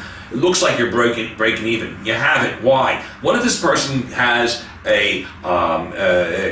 gets their insurance through the exchange? So when you go to the exchange, they're going to ask you to estimate what your income is, because you're then might qualify for the premium tax credit. In fact, you might take the advanced premium tax credit if your AGI is between 100% and 400% of the federal poverty level. You get a premium tax credit, and then obviously as closer you get to 400%, the lower that credit is. We just added $25,000 to this person's AGI. They might have broken even, and they have to pay higher insurance premiums because they don't get the credit anymore, the credit is reduced. This has not changed in the law, so they didn't address this.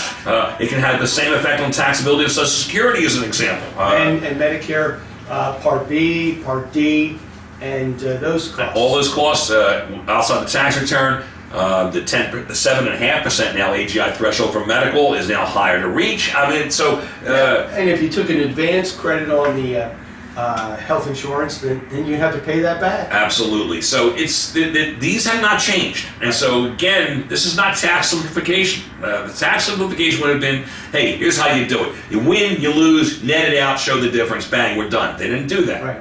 So anyway, moving on.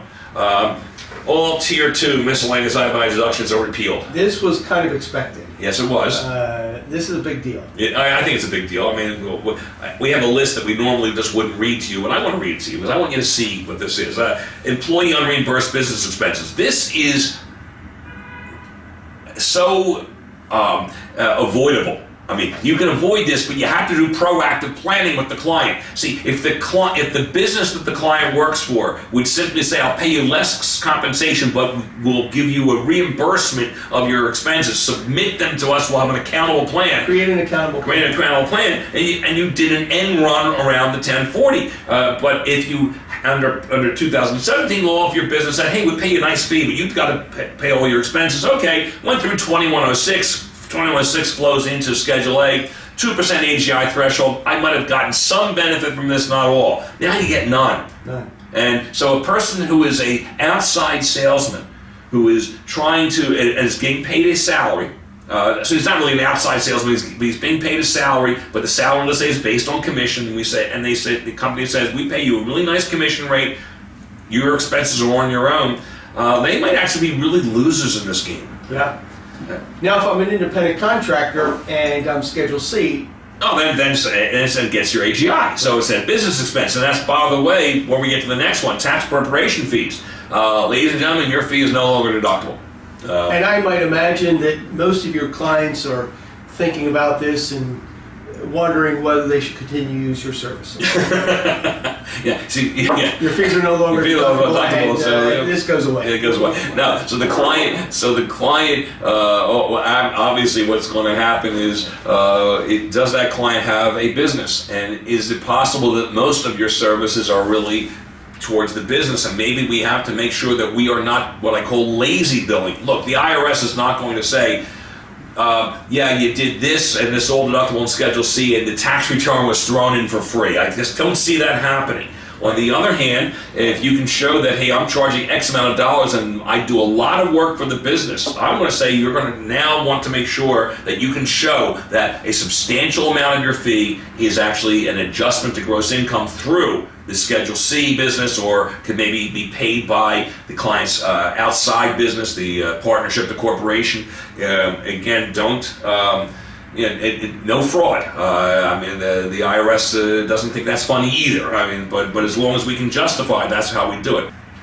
So now let's talk about the next one, which is home office deductions. Now this is really interesting because this was like the biggest audit flag in the world. At least some practitioners said that you have a home office. It basically is telling the IRS, let's look into it, and let's go further than just look into it. Let's also go do a field audit. We want to see what this home office actually looks like.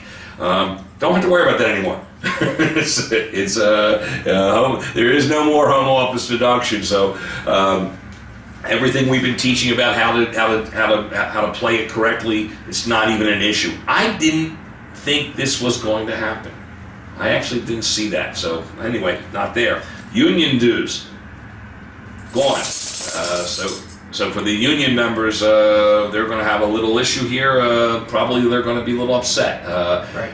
It could be, again, a recognition that maybe that these people didn't necessarily vote for the people who voted for the bill. So is there political payback? Sometimes there is. Job searching expenses, no longer deductible. Education and related expenses. So example, let's say you work for a firm and you say, I want to listen to Werner and Rocca talk. And the firm says, yeah, you can pay for it yourself. So you say, okay, I'll deduct it through the 2106.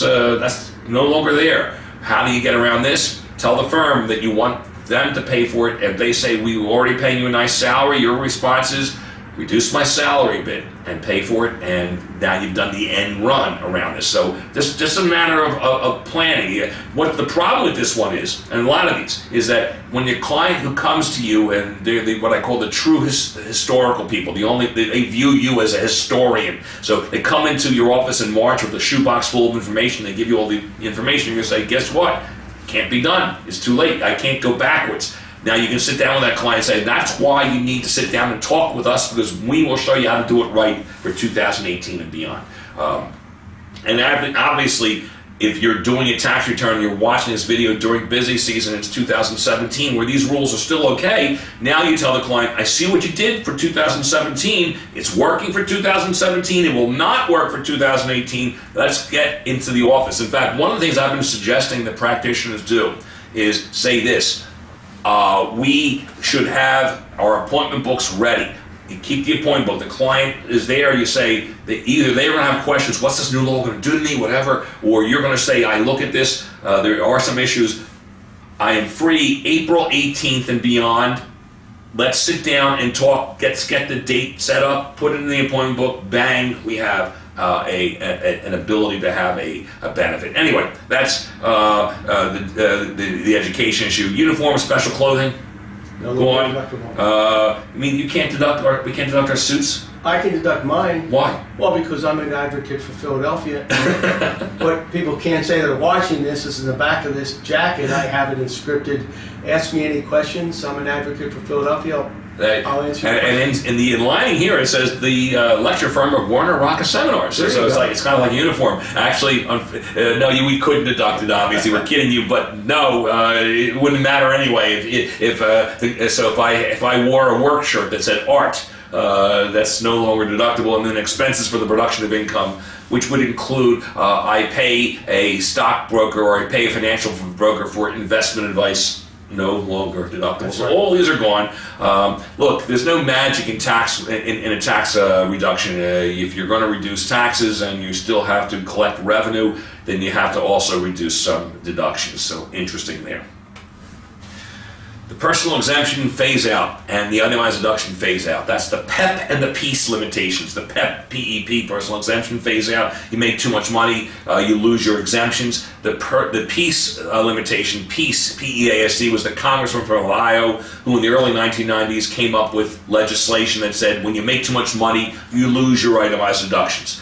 By the way, just as an aside, that was the only thing that Congressman Peace ever put in front of Congress. He did that and then he retired. I equate that to an individual who goes to a community, fights for dry laws, no alcohol sales in our county, and then when it passes, he moves. Okay. Now, well, Peace did that. Peace then left Congress. The PEACE limitations were put in the early 1990s. They were eliminated eventually by the 2001 Tax Act. They were temporarily restored by the 2012 Act. They've been eliminated by the 2017 Act. So there's no more PEACE and there's no more PEP. But it wouldn't matter about PEP because there's no more exemptions. Right.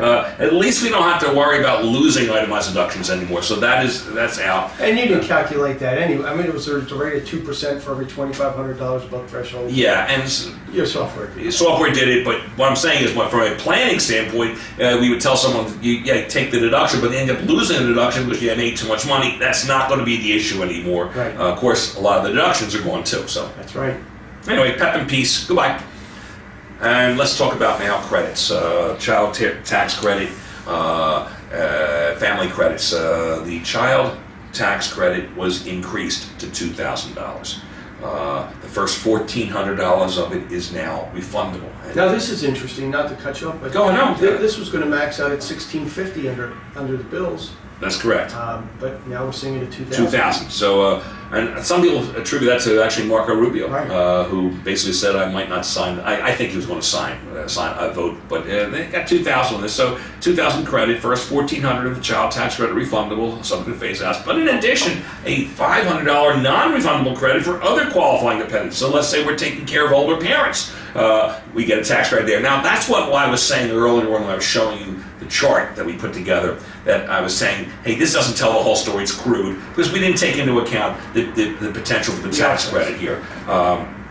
There's obviously phase outs of this credit, make too much money, but for a lot of people this is going to be available, so maybe there isn't necessarily a penalty for having children. Right, and we say that kind of in jest in the beginning. Yeah. And this is important to factor in, although we haven't run the projections on this for any particular clients.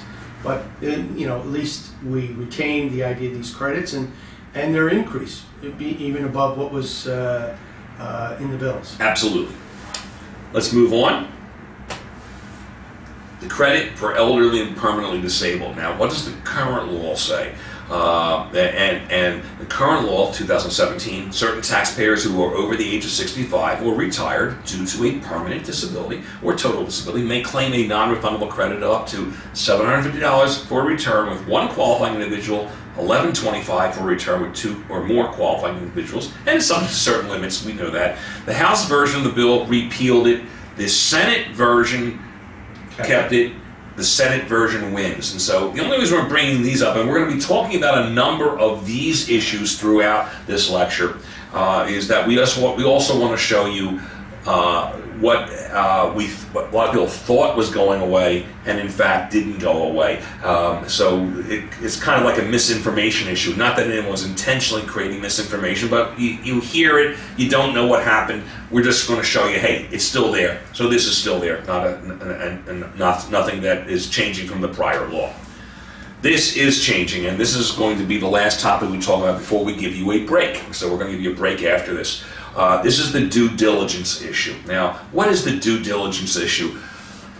It involves the fact that the IRS is severely underfunded right now. They are being penalized for what is probably the lowest learner affair. Do they deserve it? And the answer is I don't think so, quite frankly. I don't think it's actually in anyone's best interest that the IRS is underfunded, because it doesn't mean that we get away with things. It means that with the service that they're supposed to provide taxpayers can't be done properly. It also means that because they are underfunded, they're understaffed. And so what they do are things like this. They create or convince Congress to create legislation that essentially dragoons every one of you into the system. So what was this original due diligence issue? There were three tax credits: the child tax credit, the earned income credit, the American Opportunity Tax Credit. These are all refundable credits, and these were abused by certain practitioners.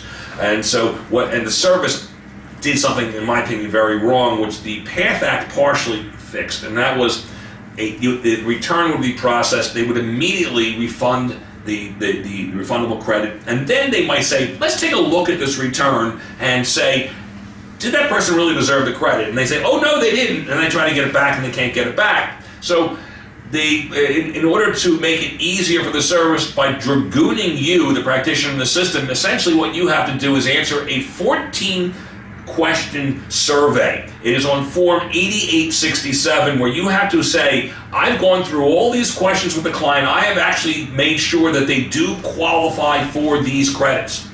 If in fact they do not qualify for these credits, and you file a return that says so, the IRS can come back and say, you didn't do your due diligence. We're going to hit you with a $500 penalty for every credit, one of these credits that you took that you should not have taken. You could actually have a client who took all three of these credits and they weren't entitled to them, and you were supposed to do due diligence, you didn't do it.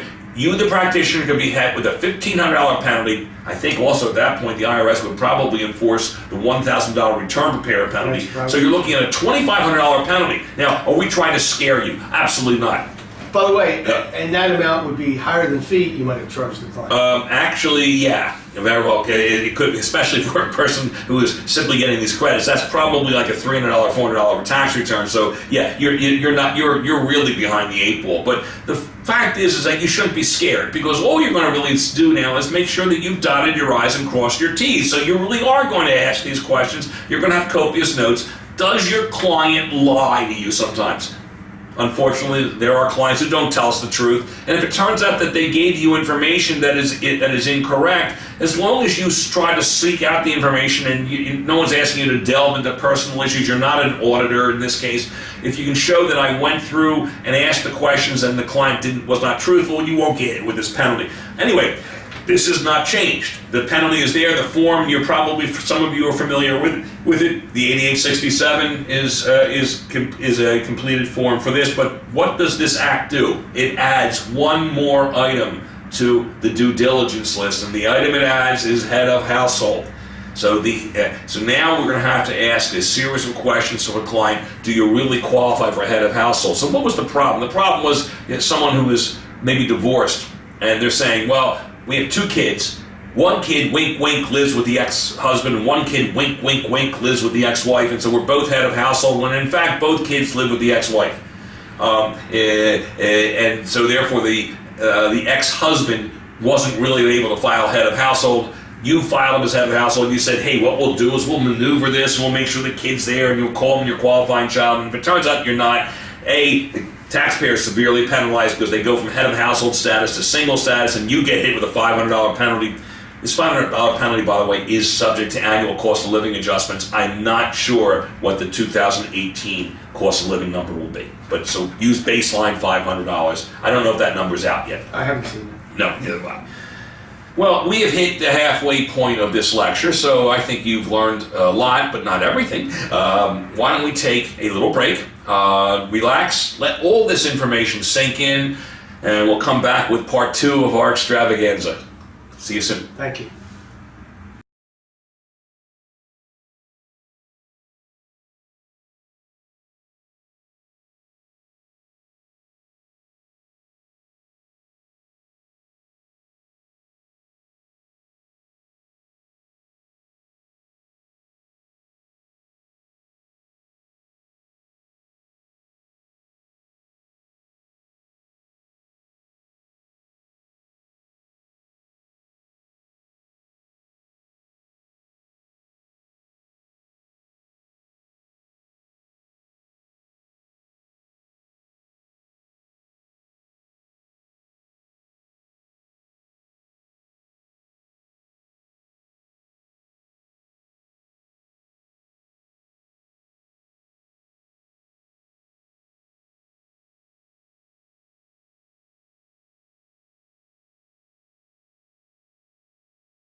And welcome back, everybody. Hope you enjoyed your break. We were approximately halfway through, not quite halfway. We always just try to find a natural break point.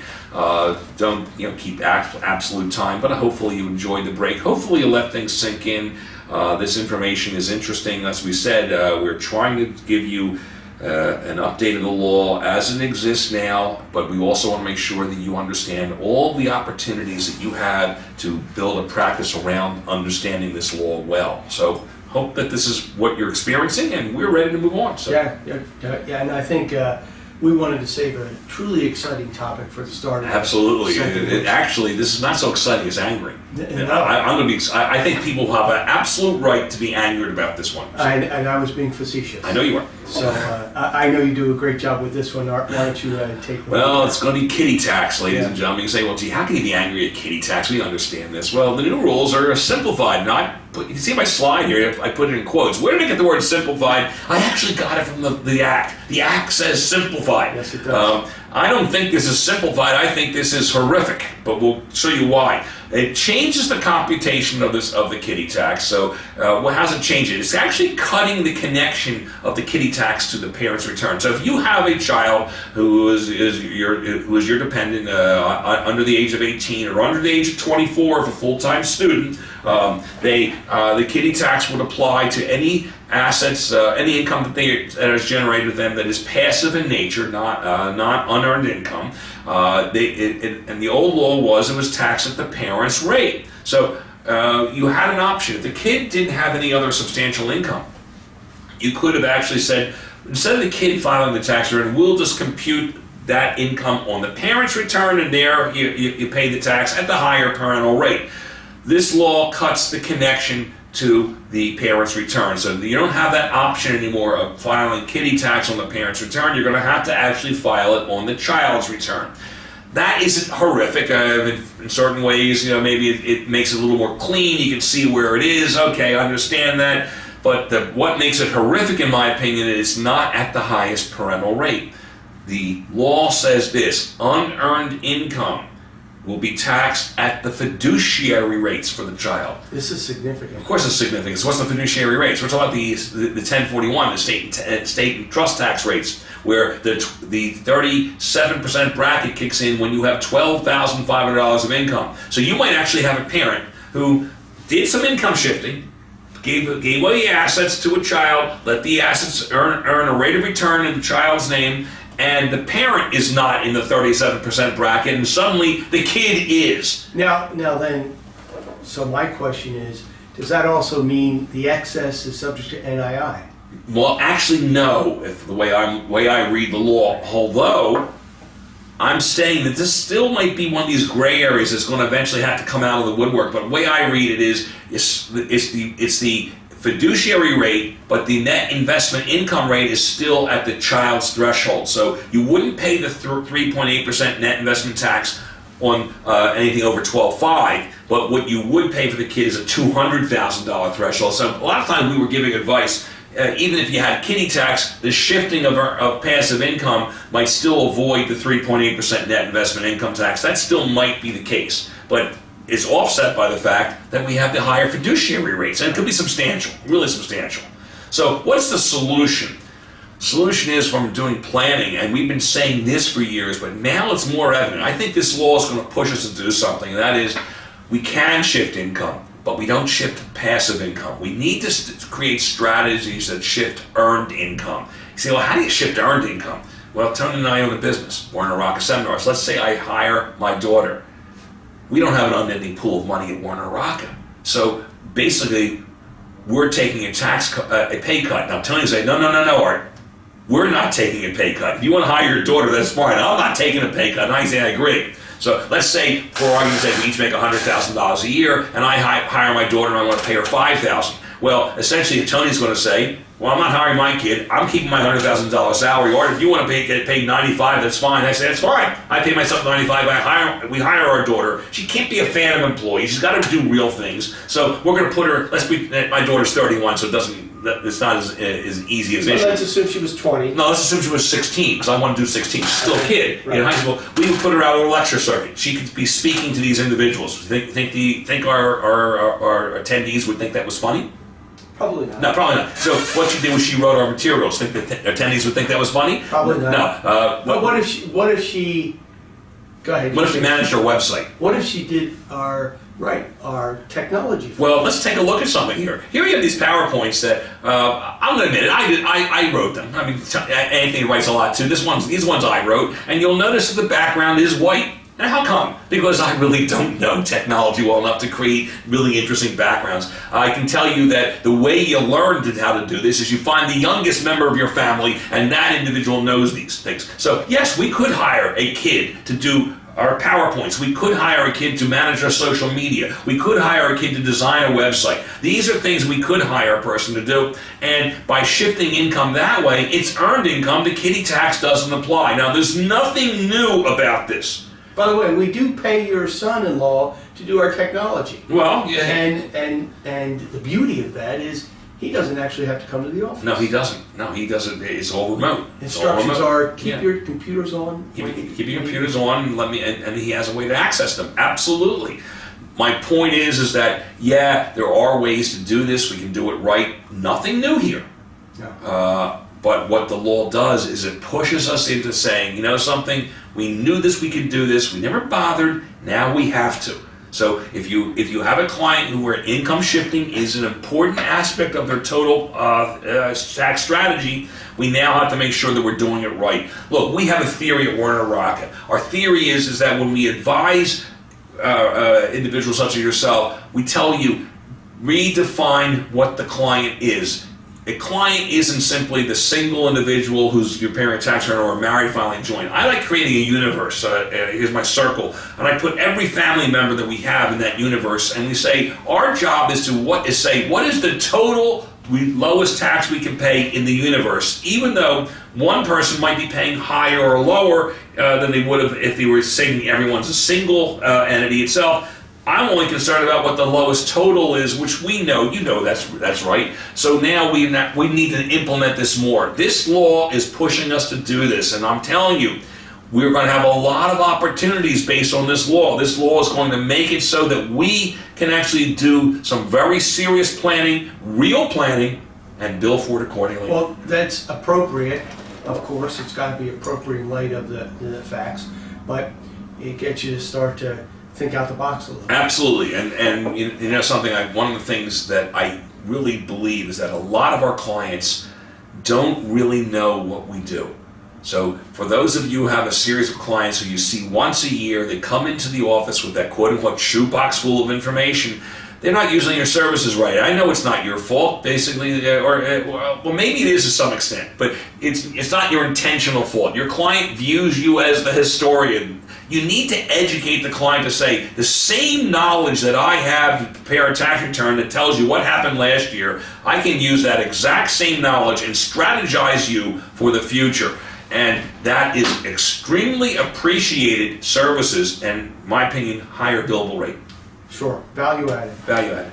So let's change, since we talk about educating a client, let's talk about education period. So what has happened here? Education credits. The House version of the bill consolidated the education credits. This was actually a little scary in terms of... It was interesting because because we're showing you something that did not happen. That's the whole point. But we thought was going to happen. There was talk, and I've been following this for years, where I think there were a number of congressmen, both sides of the aisle, by the way, bipartisan, who said this idea of way we deduct for education is really all across the board, and it's very confusing. So you have the American Opportunity Credit, which was supposed to be temporary. It replaced the HOPE credit, but the PATH Act made it permanent. So the HOPE credit is technically still in the books, but it can't come back until the American Opportunity Credit goes away. You have a lifetime learning credit. You had an ability to make adjustments on the front of the return and deduct the interest and so on. So they were trying to find ways to say, rather than create this convoluted way, why don't we just consolidate?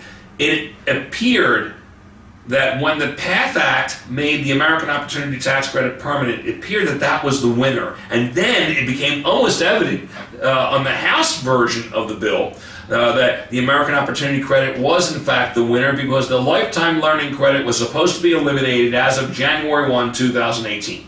So some of us were telling clients, say, hey, this is happening. If there's something you can do, pay for education. You were going to go take a course here and there. The Lifetime Learning Credit might not be available. If you were intending to do that, use it now.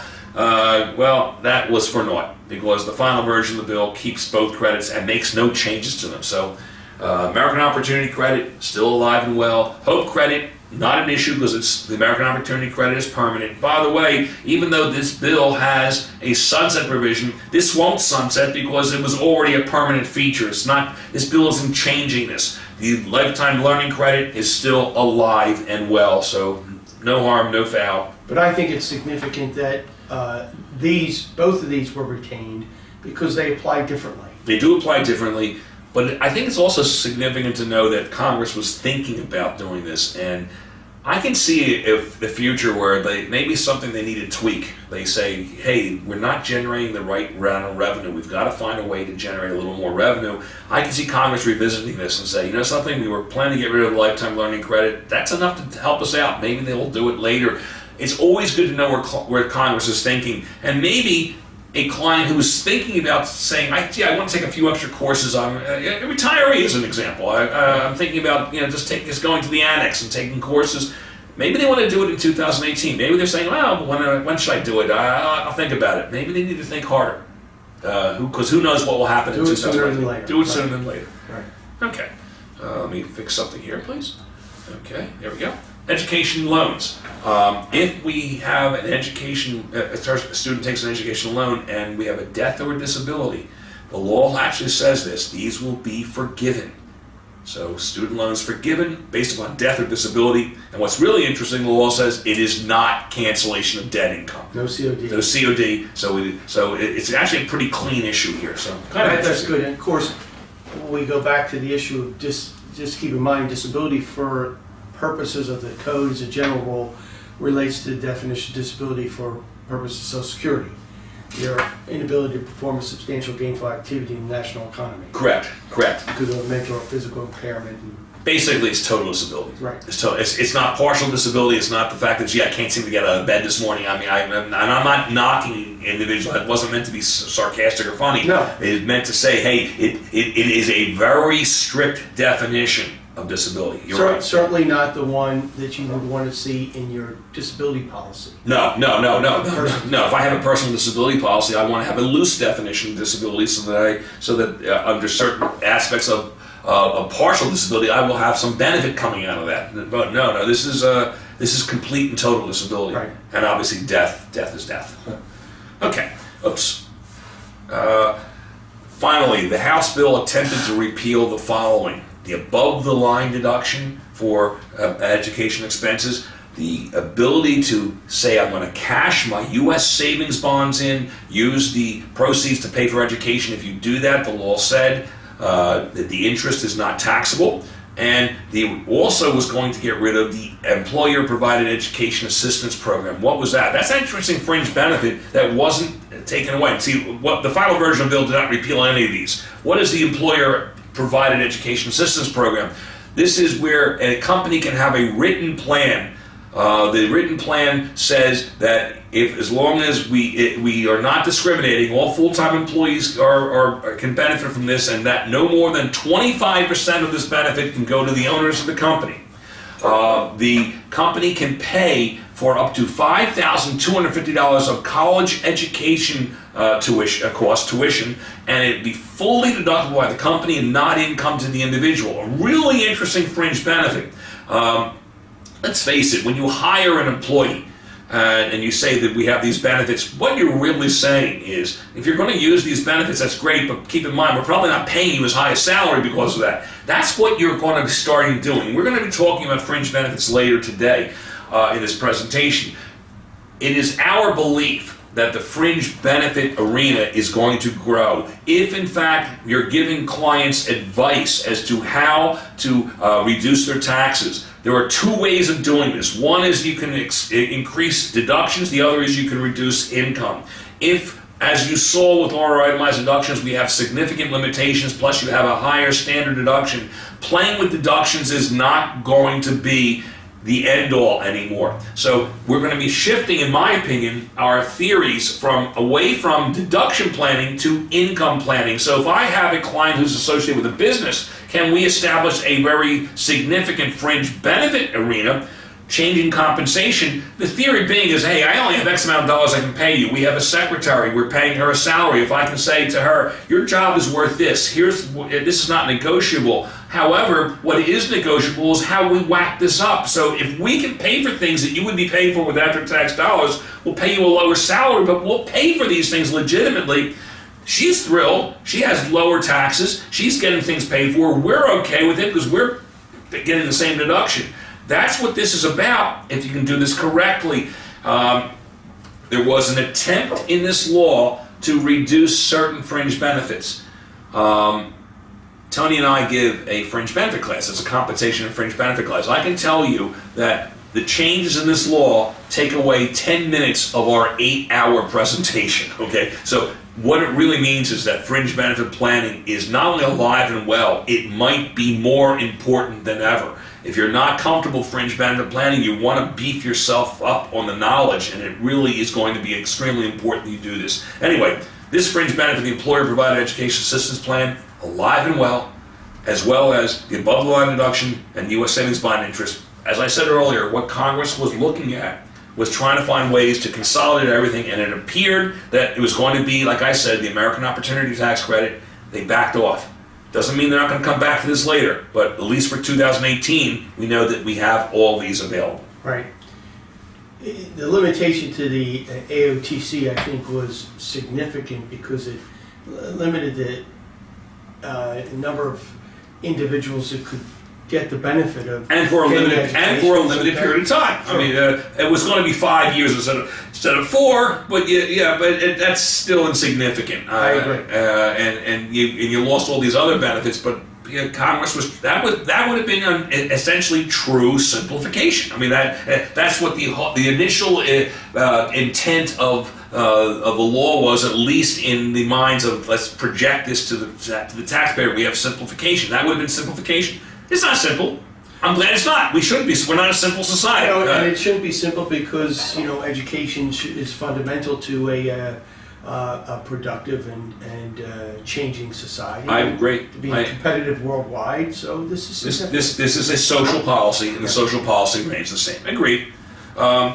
Internal Revenue Code Section 529 plans. Now, this was extended, but I'm going to tell you, to me, this is more of a politician's talking point, because I was hearing some politicians blab about this, and they said this is like the greatest thing since sliced bread. What does the Act do now? The 529 plans were changed under the Act. Now, up to $10,000 in total per student, not per plan, can be used to pay for qualifying education expenses other than college. It can be from kindergarten through grade 12. Now, you can pull up to $10,000 in total, so if you have one student has multiple 529 plans, it's only $10,000. If you have one 529 plan that's used for multiple students, it's $10,000 per student. And it's lifetime, not per year. But yes, you can pull it out. I equate this in many ways with the ability to pull money out of an IRA penalty-free, not tax-free, penalty-free if you're going to go to college. If you're buying a first home, you can pull up to $10,000 out of an IRA penalty-free. Well, A, it's not the intent of the IRA to do that, and B, it's not going to pay for that much. $10,000 in private school tuition, it's not significant. And in my opinion, it hurts the intent. It hurts the intent of the 529 plan. Why do I say that? The intent of the 529 plan is to pay for college. If we pull money out of it early, that money doesn't have a chance to grow. The money doesn't have a chance to grow, and it doesn't have an opportunity to be used for its true intent. It's there. If you want my advice, I would tell your clients, ignore this rule. I'm wondering how many clients are actually going to take advantage of this. And here's who would. I mean, there are... I'll give you an example. I can use myself as an example. I've had a 529 plan for my daughter. We have excess money in it. My daughter's not has been done college for a while. So what do we do with the excess money? And the answer is we're going to change the beneficiary one day when she has children. So now this money's been growing. So now the beneficiary will be my grandchildren. Maybe it's going to be enough money in that plan to say, you know something, we can help, we can pull money out and pay for, since they're going to be making further contributions, maybe we can pull some money out from private school if they decide to use that. I'm going to advise them not to do it. I still think that the real intent of a 529 plan is for college, and that was really the intent of the true intent. So anyway, that's the major change in 529. But wait a second, you do have grandchildren, too. Yeah, I got two. They're in this. They happen to be in this room right now as we're lecturing. So if you happen to hear some little shaking, it's because my granddogs Snoopy and Peanut are actually here. So if you've been following the social media and you see the pictures of Snoopy and Peanut, they're actually listening to this lecture. These are the smartest dogs in taxation. They have heard me speak about this a lot already, and I think that's one of the reasons they're probably napping right now. So anyway. But without TINs, right? They No, I can't. I unfortunately I was not. I tried, but I could not get a taxpayer identification number for either of these dogs. In fact, the IRS didn't think it was funny. So anyway, all joking aside, what else happened in 529? What 5 plans? Well, the Act actually modified the definition of higher education expenses. So this is actually pretty significant. So the 529 plan, we thought it was for certain things. Now we actually know what other items do count as qualifying education expenses. It can pull out of this 529 plan. Remember, the 529 plan is actually an interesting tool because if you do it right, it's tax-free growth.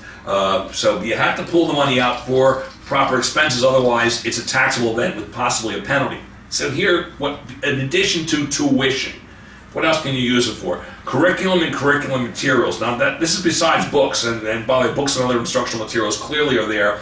I think it was always understood that books were part of this. Now it's clear. What would curriculum and curriculum materials be? Well, let's say I'm in an engineering class and I have to buy a doohickey. I'm not an engineer, obviously, but in order to perform in that class, I have to have a special piece of equipment. That would be a curriculum or curriculum material. It would be in addition to that. Online education materials. A number of students these days don't buy physical books. They actually will buy either the book online, or they can even in certain circumstances rent the book online, have the right to access it during their year. If this is available, these fees are now qualifying expenses out of the 529 plan. Tuition for tutoring or educational classes outside of the home. Now, I need to hire a tutor for my daughter, let's say, because she's not doing well in a class. So I hire a tutor. The tutor is not in my home itself. The tutor is actually, she goes to another place.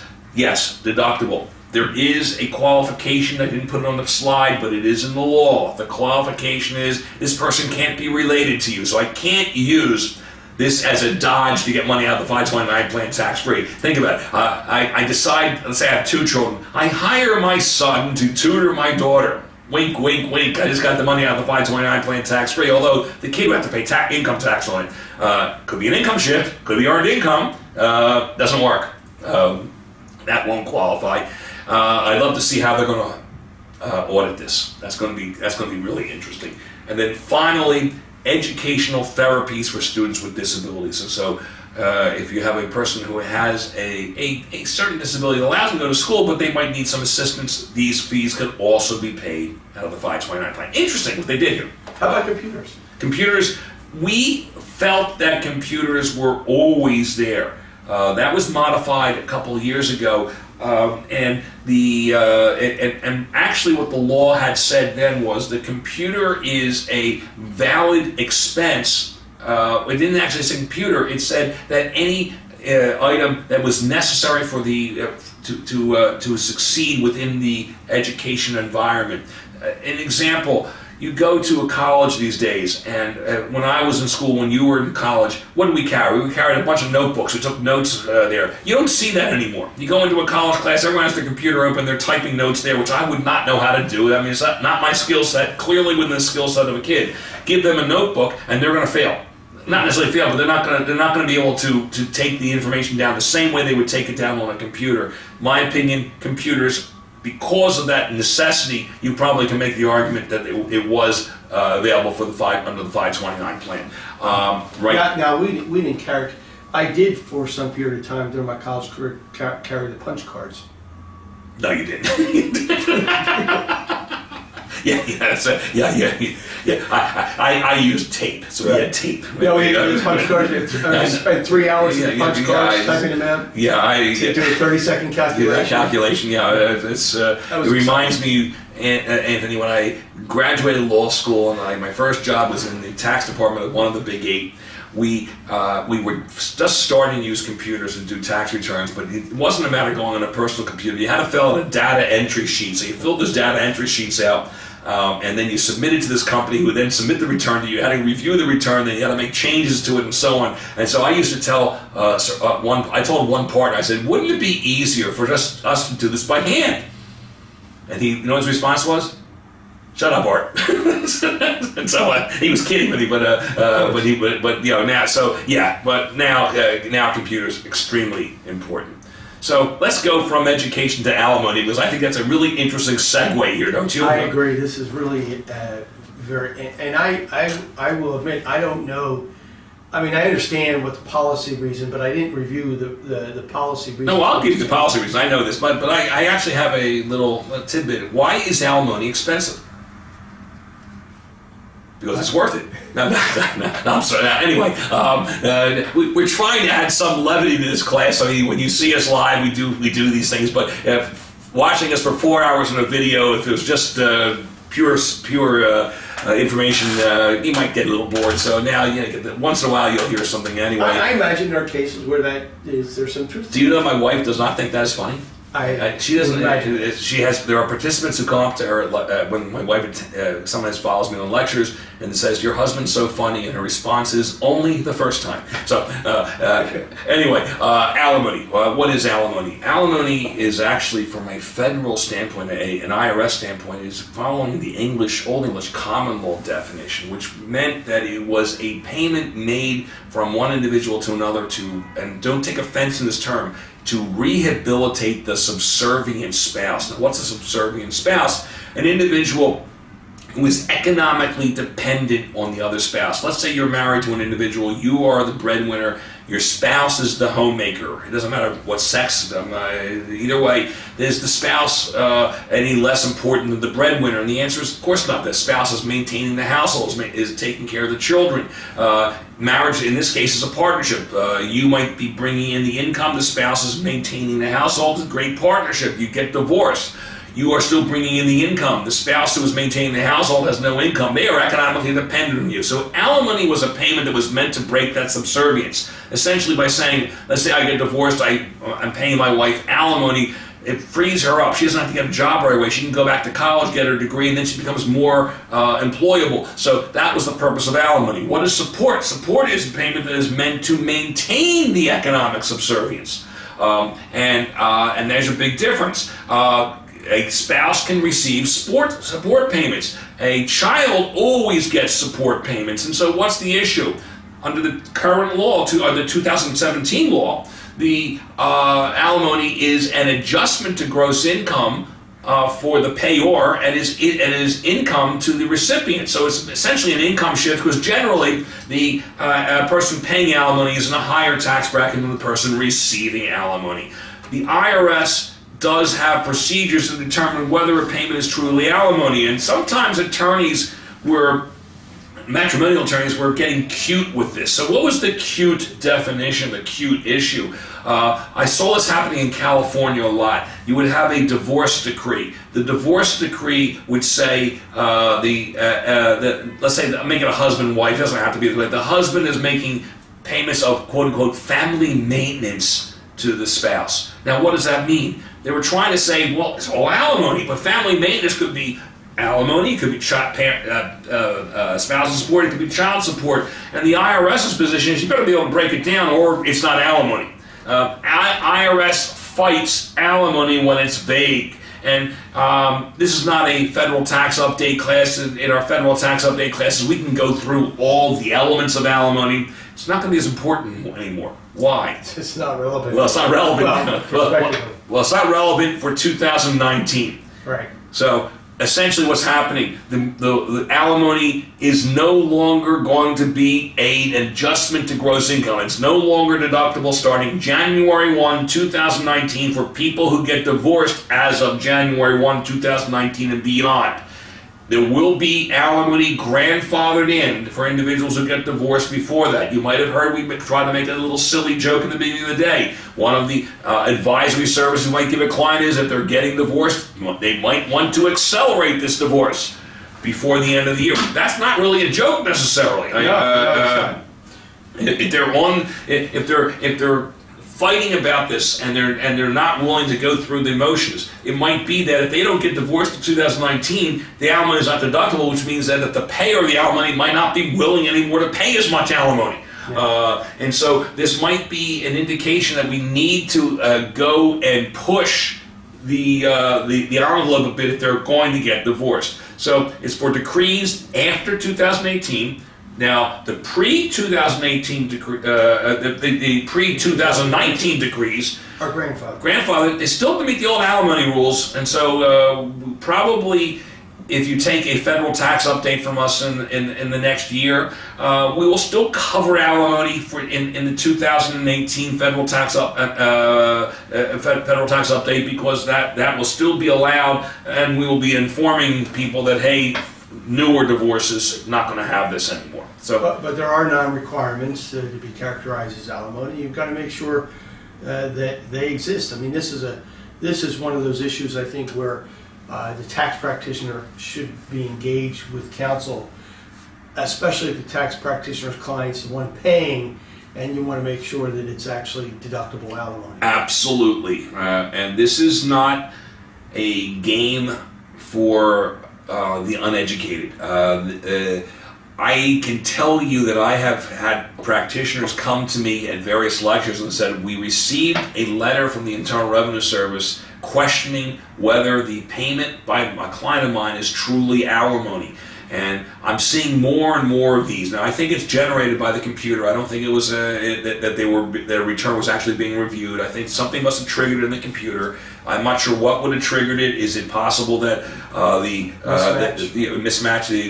payer of the alimony showed his income, the recipient saying it's not alimony, so it's support, I'm not reporting it, so that could be it. It could simply be that the computer says, hey, there's a big income differential. So the payer of the alimony is in a really high bracket, and the recipient is in a zero or or minimal bracket. So they're looking at this and saying, "Is it truly alimony?" And you're going to have to be able to prove that here. Well, that's not changing. And if you go back to 2010, the TIGTA, Treasury Inspector General for Tax Administration, had a report. And don't quote me on this, but I believe they reviewed 260,000 returns, and 47% of them there wasn't a match. You are absolutely correct. So you can quote him on that. Yeah. It was almost 50%. It was almost 50%. And that's significant. So you kind of expected that you might see some changes in the matching and correspondence audits and the like. It is my opinion that if congressmen did this correctly, and they did, I'm saying, and both parties, not one or the other, they actually do consult with the Internal Revenue Service and say, hey, where are the problem areas? What do we need to do? Because they can actually build things in the code that can solve these issues for the service. And so they're taking a look at this TIGTA report, they're saying there's a big mismatch here, what's the easy way to solve it? Just eliminate it. That is an interesting point. Yes. I'm telling you that this is happening. This is happening. So again, leave it with the higher taxpayer, right? The higher income taxpayer. And it's what's interesting is that maybe, and I hate to say this, maybe some people who are watching this presentation are partly responsible. Not that you're doing it intentionally, but you take a position. You don't represent both sides in the divorce, so you're representing the payer of the alimony, and you say it's deductible. Or you're representing the recipient, and you're saying, hey, I'm looking at this. I see the divorce decree. They call it family maintenance. It's not alimony. It's support. And I'm going to tell you. You represent one side or the other, you both might actually have valid points. There was no cooperation or communication between the two. Solve the problem. This is actually simplicity. Solve the problem. Just get rid of it. Right. So anyway, that's alimony. Deduction for moving expenses. The above the line deduction, the adjustment for moving expenses has been repealed, and employer reimbursement of these moving expenses is now taxable. So it's no longer going to be a way of reducing income.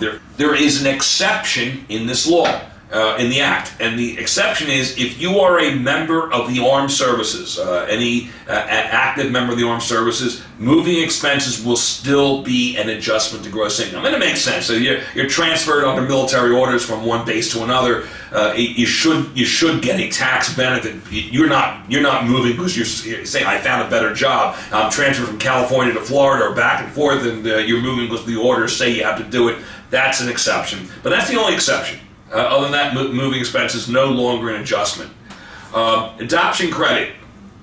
Now this is interesting because this was under fire. Yes, it was. Yes. It's funny, go back some history. I said I was going to mention the ACA, but I'll do it. The adoption credit was actually expanded by the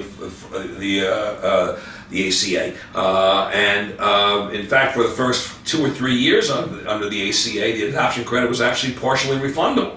No longer refundable credit, but is significant. It is in fact the largest individual credit that a person can take on their return. Significant. It's 5 figures. The House version of the bill attempted to eliminate both the credit and a tax reimbursement of expense issue. The final version of the bill, however, retained both of the above. So the adoption credit, they were looking at doing away with it. They haven't. It does, however, go back to some other things we're talking about. It gives us an indication as to what Congress is looking at.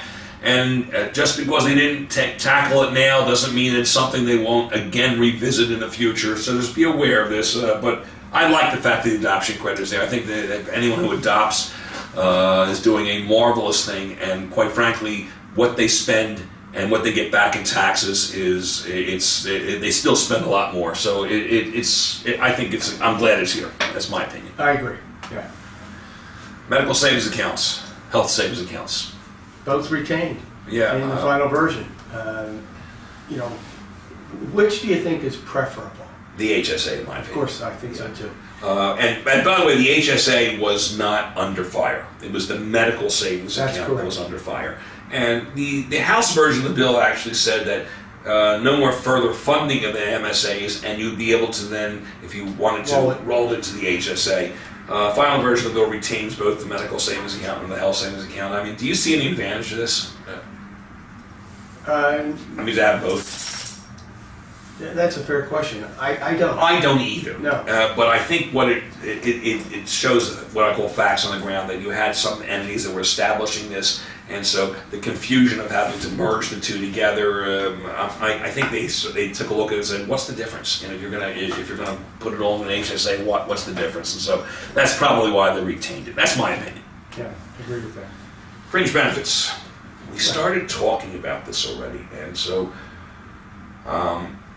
I believe that planning in the future is going to be income-based more than it is going to be deduction-based. And because of that, the fringe benefit issue here is important. Look at what was eliminated. Achievement awards. And qualified transportation. That would include transit passes. That would include qualified parking. Bicycle. Bicycle, which is a funny one. We'll get to that in a second. The fact is, that to me is the one important one. That one surprises me. It surprises me too, and I wonder if that will one day be reinstated. But we'll go over these in a second.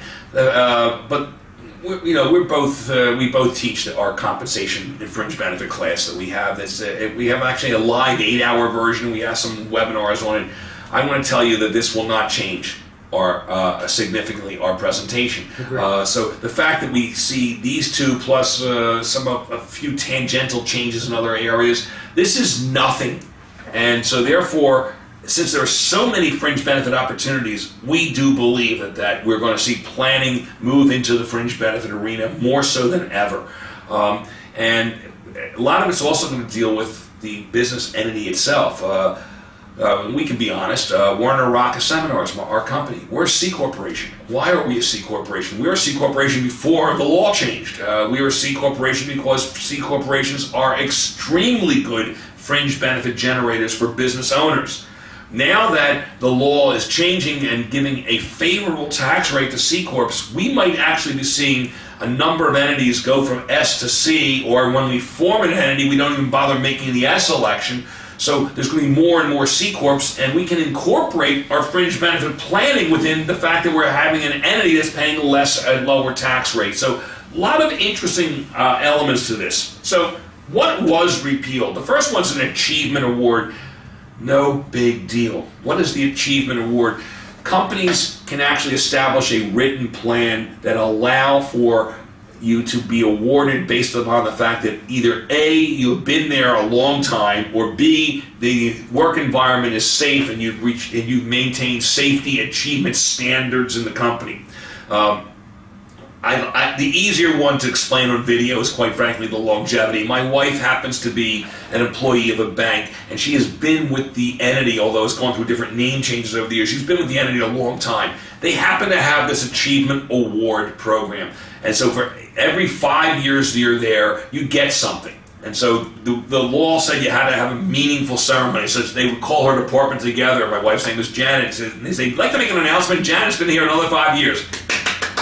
Here's your award, bye." And so what was the award? The award could not be more than $400. It cannot be in cash or a cash equivalent. So maybe she walks up with a piece of luggage or a briefcase or a Proverbial gold watch. your gold watch, something like that. Actually, I don't know if $400 really buys you a decent gold watch these days, but it does buy you sterling, not sterling silver. It buys you stainless steel. But seriously, yes, $400. That's what I'm getting at. It's $400. Right. My wife will have to live with the fact that she's no longer going to get a longevity achievement award. Maybe she'll retire now.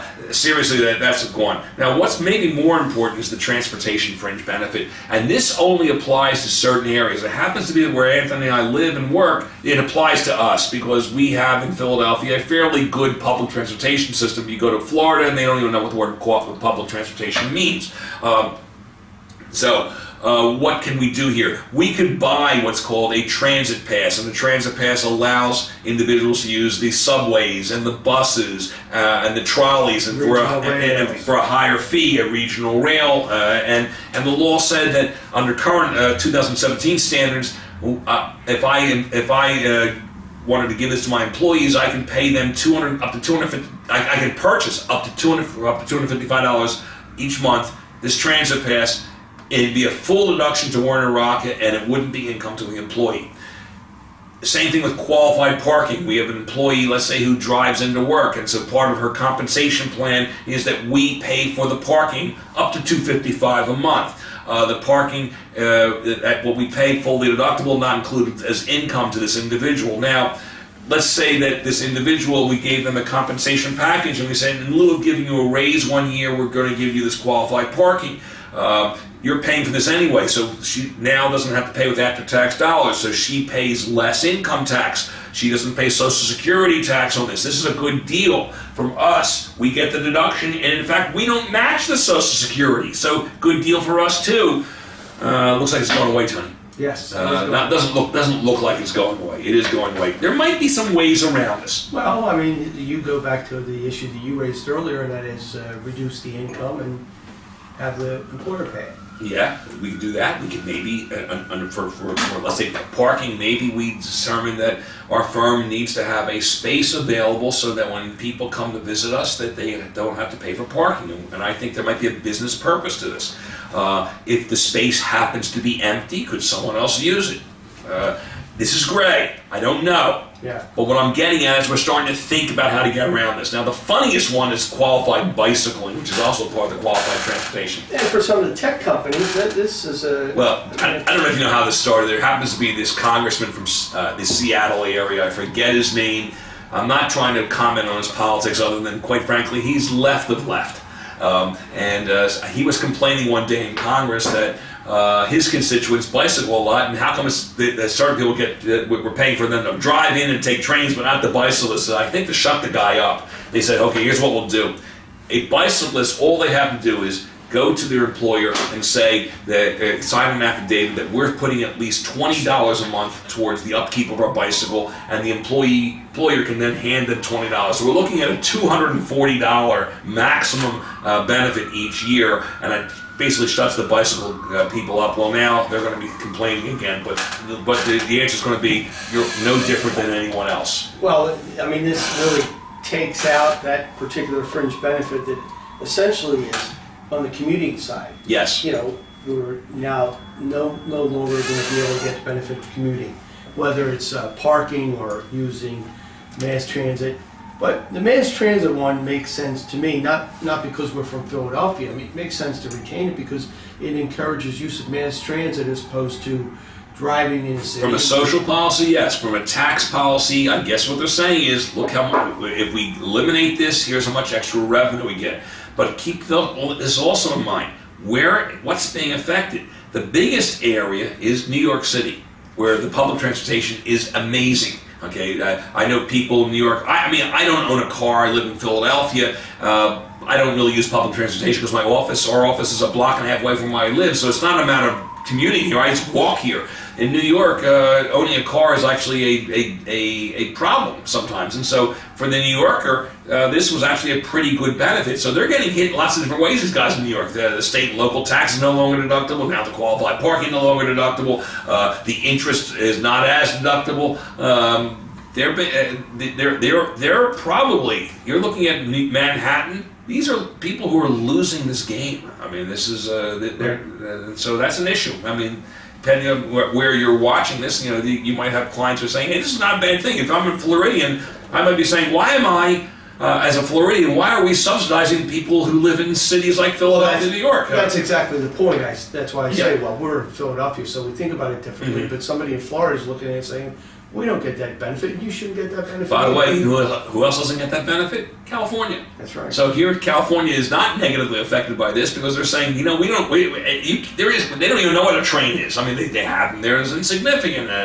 They don't have buses, or they have buses. It's insignificant. Everyone drives. The roads are, the biggest road system you could ever find. So, and by the way, parking's not even an issue there because most places I've been to in California is free parking. I mean, it's not really that big a deal. So it's Northeast is being affected by this the most. Significant, right? Okay. Anyway, but going back to one more without beating the dead horse here. This is what's changing in fringe benefits. How long did this take us to talk about this? 10 minutes? That's about it. We still have an 8-hour class on this topic. My point is that this is an area that you really now can excel in. So think about beefing up your knowledge on fringes. Creativity is what is important in that area. Absolutely. I'm going to pass this one to you because I think you're actually better at retirement than I am. Oh, reconversions or repeal. Amazing, isn't it? Reconversion, and this kind of makes sense to me when you consider, for example, the fact that you can convert, and then what we're talking about here is conversion of to a Roth IRA. So we're converting from a regular IRA to a Roth IRA. Why don't you just go a little bit and explain? Because I have found actually that when I am lecturing, there are practitioners who are not comfortable with this reconversion. If you want to give an example, go ahead. I mean, So when we think about the idea of retirement planning, and we look at what retirement plans are available, you certainly have qualified plans, company-sponsored plans, and then you have individual-driven plans, IRAs, and we have, of course, the choice between regular IRA contributions that are deductible and non-deductible, and then we have Roth IRAs. And we understand, I think we understand the benefits of having a Roth IRA where we have essentially tax-deferred growth and actually tax-free distributions if it's qualified. Qualified means you met a holding period of 5 years and you take a distribution after the age of 59 and a half. We have non-qualified distributions. But what's significant about a Roth versus a regular is when I take a distribution from a regular, I have ordinary income tax to the extent what I receive exceeds my basis, which is prorated across the regular IRAs. When I take a distribution from a Roth, qualified tax-free, non-qualified first comes out of basis. Now, the idea then is certainly I think a Roth IRA is practically a more desirable retirement plan because of the tax-free benefit associated with distributions that are qualified. Of course, individuals who are high wage earners, high income earners, can fund a Roth IRA because of AGI limitations. And so what separates a regular from a Roth, unlike a regular where we have deduction limitations because you are participating in a qualified plan or your spouse is participating in a qualified plan driven by AGI, in a Roth we have contribution limitations driven by AGI. It's not a function of whether you're participating in a plan or not. When we go back to the repeal of the $100,000 of AGI limitation on the conversion of a regular IRA to a Roth, therefore opening up conversions to every taxpayer essentially, the planning in this area became more complicated. When should I convert? What is the holding period? And you can run all kinds of projections here. But added to that was if I convert from a regular to a Roth, I have income tax consequence in the year of conversion. And what I was able to do was if the conversion produced an income tax based upon the value when converted, and later on it was determined that the valuation went down, I could now reconvert from that Roth to a regular IRA, essentially put it back, unwind the income tax ramification as a result of the conversion, and then again recharacterize it, put it back into a Roth at some point in the future, and I can play the game of valuation. I'm going to give you an example. It's for people who actually go to a horse track. It's called past posting a bet. So what's past posting a bet? I go to the horse track, I watch the race, Blue Nose wins, I go down to the betting window and say $2 on Blue Nose. Now, what's wrong with what I just did? Two things. One, $2 on Blue Nose after Blue Nose wins the race, that's illegal. I mean, the fact is I'm betting on something that already happened, so it's not a gamble, it's a sure thing, and that would be illegal. Two, it's stupidity, because if I knew the horse won, why did I just put $2 on it? I should have put everything on it.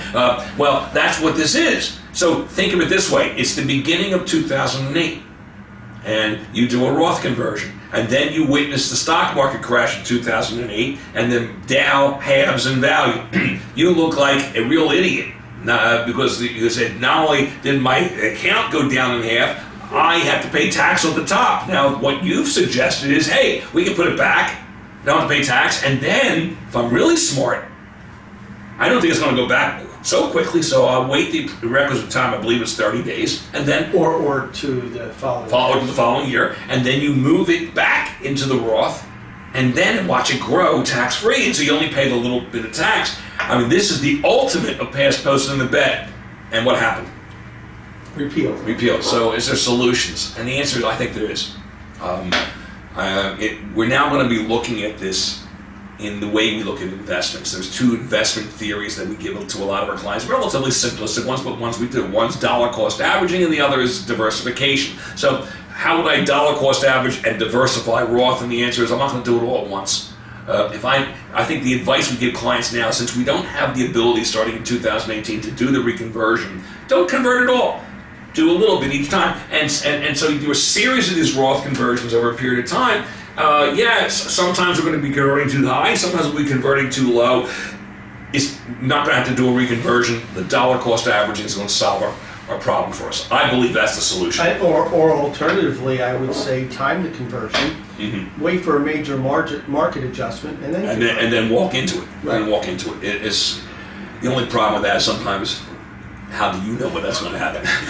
well, once you know, then you convert. Yeah. Right? You know. Gee, the market's crashing. This is great news. Convert. And so convert. Okay, estate tax. Ladies and gentlemen, it's still here. The estate tax is not going away. The estate tax is essentially being made almost negligible for most people. Let's face it, even with the high exemption that we have in 2017 of $5,490,000, the average person doesn't have that kind of wealth, so they wouldn't be paying estate taxes. What did the law do? We were talking about eliminate. President Trump, one of his proposals was eliminate the federal estate tax. They didn't eliminate it. What they did was they essentially doubled the exemption. Now, it's really weird how they did it, because I'm telling you, it's almost like Congress says, let's make this as complicated as we can. They said, we're going to make the exemption $10 million. But, see, it's really $5 million under the 2010 Act, but $5 million subject to cost of living adjustments beginning in 2012. So they said $10 million subject to cost of living adjustments as adjusted from 2012. So we take the $10 million number, we go back to 2012, and what would it have been over the years? The answer is, in 2018, the exemption is going to be $11,200. There it is. There's your number. That's it. Okay, so that's the exemption, as opposed to what I think. I mean, I'm sure the practitioners who are watching this get confused between the concept of the exemption and the credit. And the credit. No, this is the amount that's tax-free. This is the equivalent. Yes. That you can pass in a taxable transfer tax-free. That's correct. And portability still is there, so you can double this if you have one spouse dies and you file the estate tax return saying we didn't use this exemption, the deceased spouse's unused exclusion would be computed, and now the surviving spouse gets that. So if you double this, a married couple can essentially pass under, in 2018 law, $22,400,000. How many of your clients have estates of $22,400,000? The answer is not many. Very few. Very few. So it's not going to affect these many individuals. So, but why is this important? Well, the estate tax did not go away. They didn't eliminate it. That's one. Two, it's subject to the sunset rule, which means it can be halved in 2026 if nothing happens. Three, if the estate tax is still on the books, another administration and Congress could change it. What if Hillary Clinton was elected? Look, I'm not here to say I'm pro or against either of these individuals, Trump or Clinton.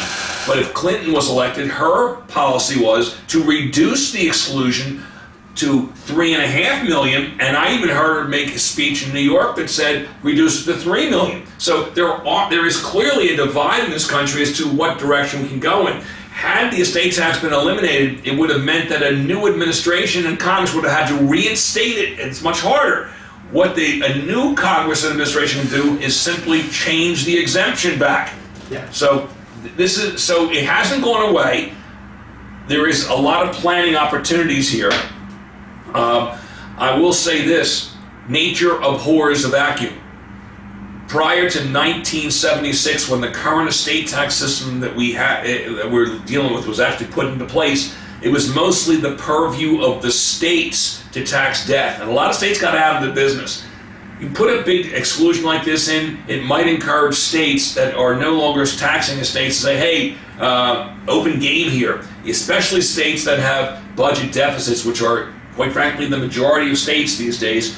If they're saying this might be an interesting way to create an extra tax, it would not surprise me if this change in the estate law, tax law, actually spurs a lot of states to start creating estate debt tax systems. Be aware that it's not going to happen overnight, in my opinion, but it is something that I expect will be on the crescendo, not on the descent as it was. So that's one thing. And then this other issue here, look, Tony, 1014. A lot of us thought that if you limit the estate tax, you'd also eliminate unlimited step-up in basis. Code section 1014 says that when an individual dies, you take a valuation of all their capital assets. The fair market value becomes the basis in the hands of the beneficiaries. People thought, hey, if you're going to get rid of the estate tax, so get rid of this too, and then we'll just have capital gains essentially tax on when you sell these assets. They kept it. Yeah. They kept it. And then, you look at this sunsets, but sunset essentially means we go back to 2012 Act. Right. And so you still have a significant exemption. You still have portability, Mm-hmm. which I think is something that's important. Oh, I think extremely important. Step up, but, keep this in mind, things, you're right, could change. And that is, look at basis reporting. Basis reporting actually sets us up in the future. Maybe not in the very near future, but in the future to the possibility of mark-to-market at death. Sure. Or basis carryover at death. And since we have basis reporting, it'll be much easier to know what basis was and to get to a more fair result as to what the tax obviously, should be. record keeping is still important. Portability is still going to be an important issue, especially for people who die from 2018 through 2025, because if the estate exclusion is reduced in the future, but you had a client who died, had a surviving spouse, and passed the unused exclusion, which could be 11 million plus, that will not go away. So you can have an individual who dies, the law changes, reduces the exclusion in the future, they still pass the unused exclusion of $11 million to the surviving spouse. That could be essential to some families. So there's still a lot of compliance work we'll be doing. I'm still going to suggest that we tell our clients that if we have a spouse who passes away and they are survived by a surviving spouse, unless we are completely assured they're not going to have a significant estate, I think filing for the unused exclusion under portability is essential. I agree. Gift tax. Gift tax. Like the estate tax, exactly, it's been kept. There was talk that they were going to reduce the gift tax rate to 35%. They did not do that. Still a flat 40% tax here. The exemption will be $11,200,000. 1015 applies, carryover basis. So if I give an asset away, the recipient takes my basis. Nothing has changed Nothing's changed here. except the annual exclusion. But that had nothing to do with this act. And that's an inflation adjustment. Yeah, that incrementally occurs at $1,000 increments.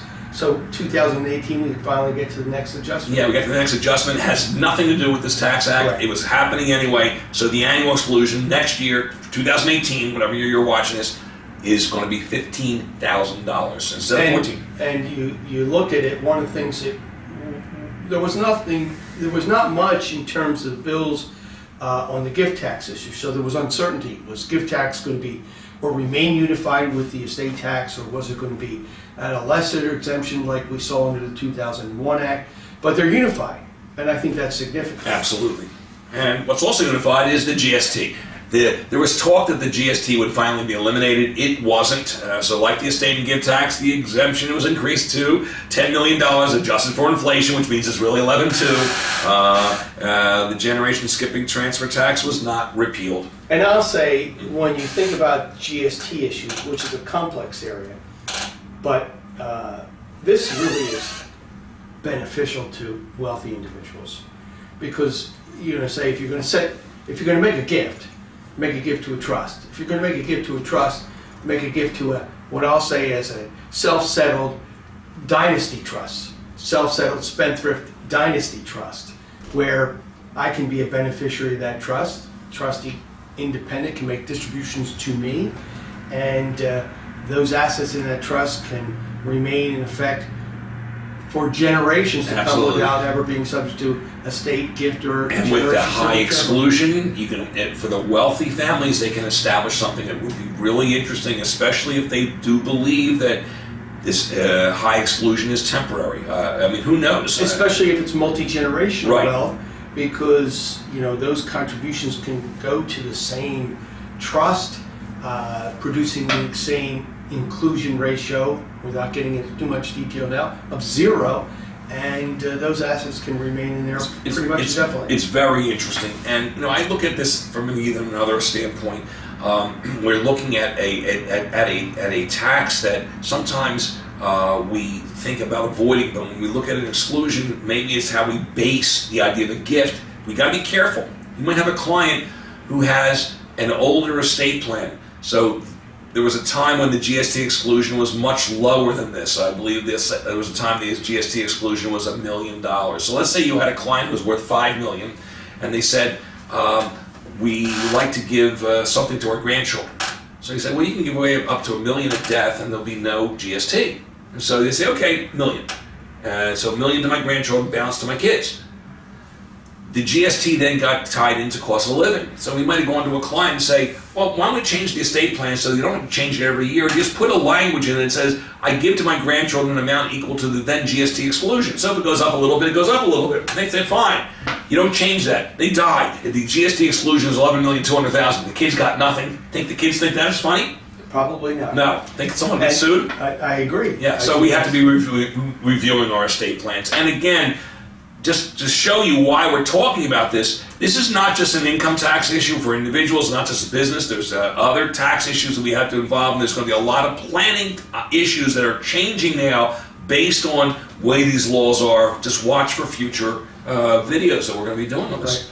Right. Home sale exclusion didn't change. It did not change that, and there was talk that it was going to. The House version of the bill attempted to phase out the home sale exclusion. It was really weird. They were saying, once your income exceeds $500,000 for married, filing, joint, $250,000 for single, for every dollar over this, you would lose $1 of the exclusion. And then people started saying, wait a second, the exclusion is $500,000. Let's say you sell your home. Does that mean that, hey, you now have higher AGI? So then they talked about, okay, wait a second, we made a mistake. It's modified AGI, so they didn't include that calculation. The Senate version said, hell with that. So the rule still is $500,000 of exclusion if you're married, $250,000 for single, have to meet the test. So what's the test? Well, they were thinking of changing the 2 out of 5 year test to the 5 out of 8 year test. 2 out of 5 means you live in the home for 2 out of the last 5 years as your primary home, and you own the home for 2 out of the last 5 years. You get the exclusion. They were thinking of making it 5 of 8. The purpose of that was to stop what we call the flipper. An individual who goes into a home, fixes it up, sells it, gets a big tax-free exclusion, uses the proceeds to buy another home, fixes it up, 2 years later, sells it, gets another exclusion. Could be a very interesting way of making a lot of tax-free income. Putting it to 5 of 8 would stop the flipper. The flipper is still in business. Yeah, 2 of 5. But keep in mind that what is not impacted by this legislation is the non-qualified use issue. That is correct. If you own the home before you use it as your principal residence under Section 121, then some portion or all of that period that you didn't use it as your home that precedes the time you used it as your home will result in a reduced exclusion. We call that the non-qualified use period. Absolutely. Nothing and no change in that at all. Keep that in mind. It still applies. Private activity bonds. This was going to be changed. It's not. So what's the private activity bond? It is a municipal style bond, but it's not really a municipal bond. A municipal bond is a state and local government bond that is where the funds are being raised for the benefit of the community. A private activity bond is where funds are being raised by the state and local government for some private activity, such as the building of a sports stadium to keep the team in the city. The municipal bonds that we have are federal tax-free because it's a constitutional issue. Our Constitution says the federal government cannot tax the obligations of the states, and by the way, the states cannot tax the obligations of the federal government, so that's why municipal bonds are tax-free, but a private activity bond is not a municipal bond. It happened to be the code was written to say private activity bonds are to be treated as the interest is tax-free. So they're equating it with this. The House version of the bill was trying to say, wait a second, let's get rid of that. So let's make it subject to tax. And the final version of the bill keeps it as tax exempt. So they're still tax exempt. Keep in mind, private activity bond interest was a tax preference item, however, for the alternative minimum tax. So the private activity bond is subject to AMT. Do we have AMT? And the answer is we're going to see very shortly. AMT did not go away. So same issues are going to apply. No change to private activity bonds. Some of you were reading that it was going to change. Final version of the bill keeps private activity bonds the way they are. So that is our segue into AMT. One of your favorite subjects. I love AMT. I just love it. I think it's a great idea. I think the AMT was such a brilliant idea. And obviously you know that I'm being facetious and sarcastic at the same time. The fact is the alternative minimum tax, a lot of people said, hey, it's outlived its usefulness, but the problem that we had with AMT was that we became very dependent on it. I think about 3 or 4 years ago, a study was done and they determined that Americans who paid AMT paid actually more taxes in total than Americans who did not pay AMT. So the government became very dependent on it. It was a vicious cycle that we had. Initially, AMT was taxed to a select few people. In the 60s when it came in, we had a high income tax rate of 70%. Comparing the AMT rate to the individual rate, more people would be subject to the individual rate. AMT, misnomer. It's not an alternative. You don't have a choice. It's not the minimum. You have to pay the higher of the two. So the regular income tax was higher. What happened? Well, you had the Economic Recovery Tax Act of 1981, where the high rate went from 70 to 28%, and you had no cost of living adjustment on AMT. More and more Americans get sucked into this. And so there's always been this debate as to what to do with it. We thought it was going to be repealed under this act. I guess they did the budget numbers and they determined that it wouldn't work if they repealed it entirely. So what did they do? They repealed it for businesses. Businesses repealed. And remember, that's permanent. Yes. So there's no sunset to this. The individual AMT was not repealed, however, but what they did was they raised the thresholds. So here are your thresholds for 2018. Single, $70,300. Married filing joint, $109,400. Marriage penalty. Marriage penalty is still there. Mm-hmm. Married filing separately, $54,700. Head of household, $70,300. So you can see head of household and single are the same. A phase out of the thresholds, phase out occurs when you have $1 million of income. What it's done is that many Americans will no longer be subject. It probably will no longer be the vast majority, that more revenue will be raised from AMT than not. Most of your clients probably will be able to walk away from AMT, or at least a significant hit on AMT. What also is going to affect AMT, in my opinion, is the fact that some of the items that affected AMT, the tax preferences aren't there. So, for instance, state and local taxes, that was the big tax preference. Well, if you can't deduct it for regular, you're not going to be able to deduct it for AMT. I mean, so I'm not sure it's going to be that affected, but it's still there. And why that's important is that the individual AMT is subject to sunset. So you go back to 2026, and we're back to the lower exclusion limits. So they did not eliminate AMT. They just made it less likely it'll hit a client. Right. For a temporary period. For a temporary period. Maybe Congress in the future, maybe they'll look at the revenues being generated by this law and they might say, hey, it worked. It did spur the economy. It did bring the businesses back. We can now finally get rid of AMT and it won't affect our tax revenues. It might happen. Don't hold your breath. I agree. So now the final part of our presentation, about 15 slides or so, is going to be on the business issues that we have. And again, as Anthony just said, there is no sunset on this. So these are permanent, except that there might be some rules within these sections that create a limit. We're going to start with this idea of business expensing. This was a little misunderstood when we first saw the acts, and so we were trying to say, gee, what the heck is this business expensing? You have the 179 deduction, but then you have this business expensing, you expense everything you can, and so, what I should have thought was, you know what they really mean, because it's almost like they didn't know the proper wording individually. Doesn't it sound like bonus depreciation? That's what it was, and that's how the final bill reads. So what they did was they reinstated bonus depreciation at 100%. Now, what was going to happen with bonus depreciation? The PATH Act extended the 50% bonus depreciation through 2017.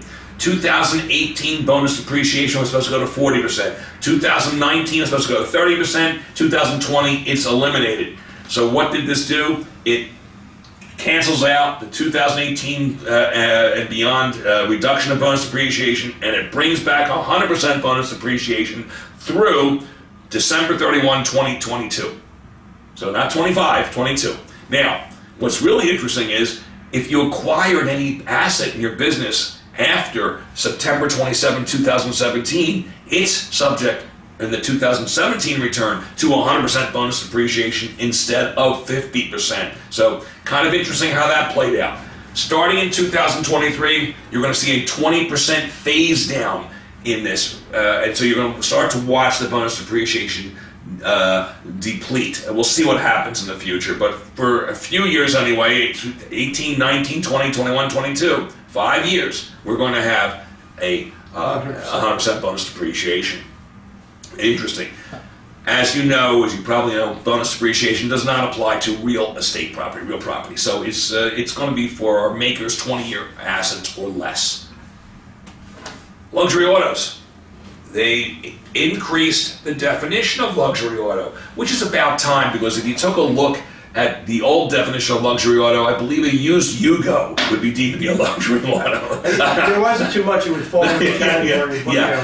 So they finally got around to changing this, and before I just go over this, starting in 2019, it's actually going to be subject to cost of living adjustment. Finally, fine. So now, what is it? First year amount without the bonus, $10,000 instead of $3,160. Second year, $16,000 instead of $5,100. Third year, $9,600 instead of $33,050.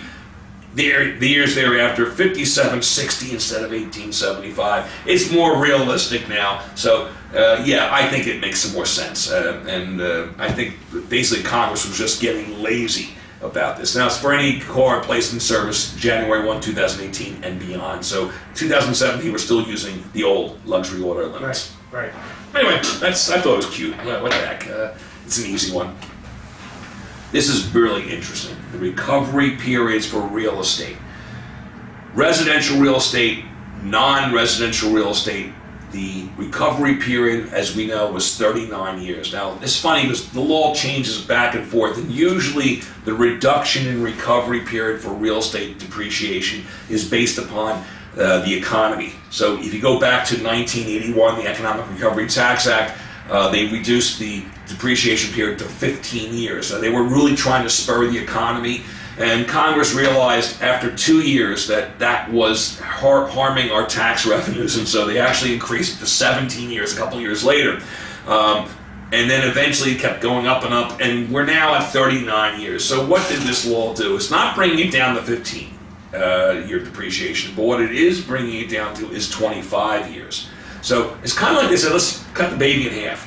We're not going to go as extreme as the Economic Recovery Tax Act, but we're going to make it a little more realistic based upon what we have now. Will this last? No, it won't. And I'll tell you why it won't. Because it never does. It has nothing to do with anything other than that this is always toyed with Congress. But it does present an opportunity. So if you have a business or you're buying commercial real estate or even residential real estate, you have the opportunity in 2018 to say, hey, we can do a really quick depreciation of this relatively, and it will be grandfathered in. So it's only the new stuff thereafter that might change. So words of the wise is you might want to start looking at the right clients who look at this as a potential, get them into it.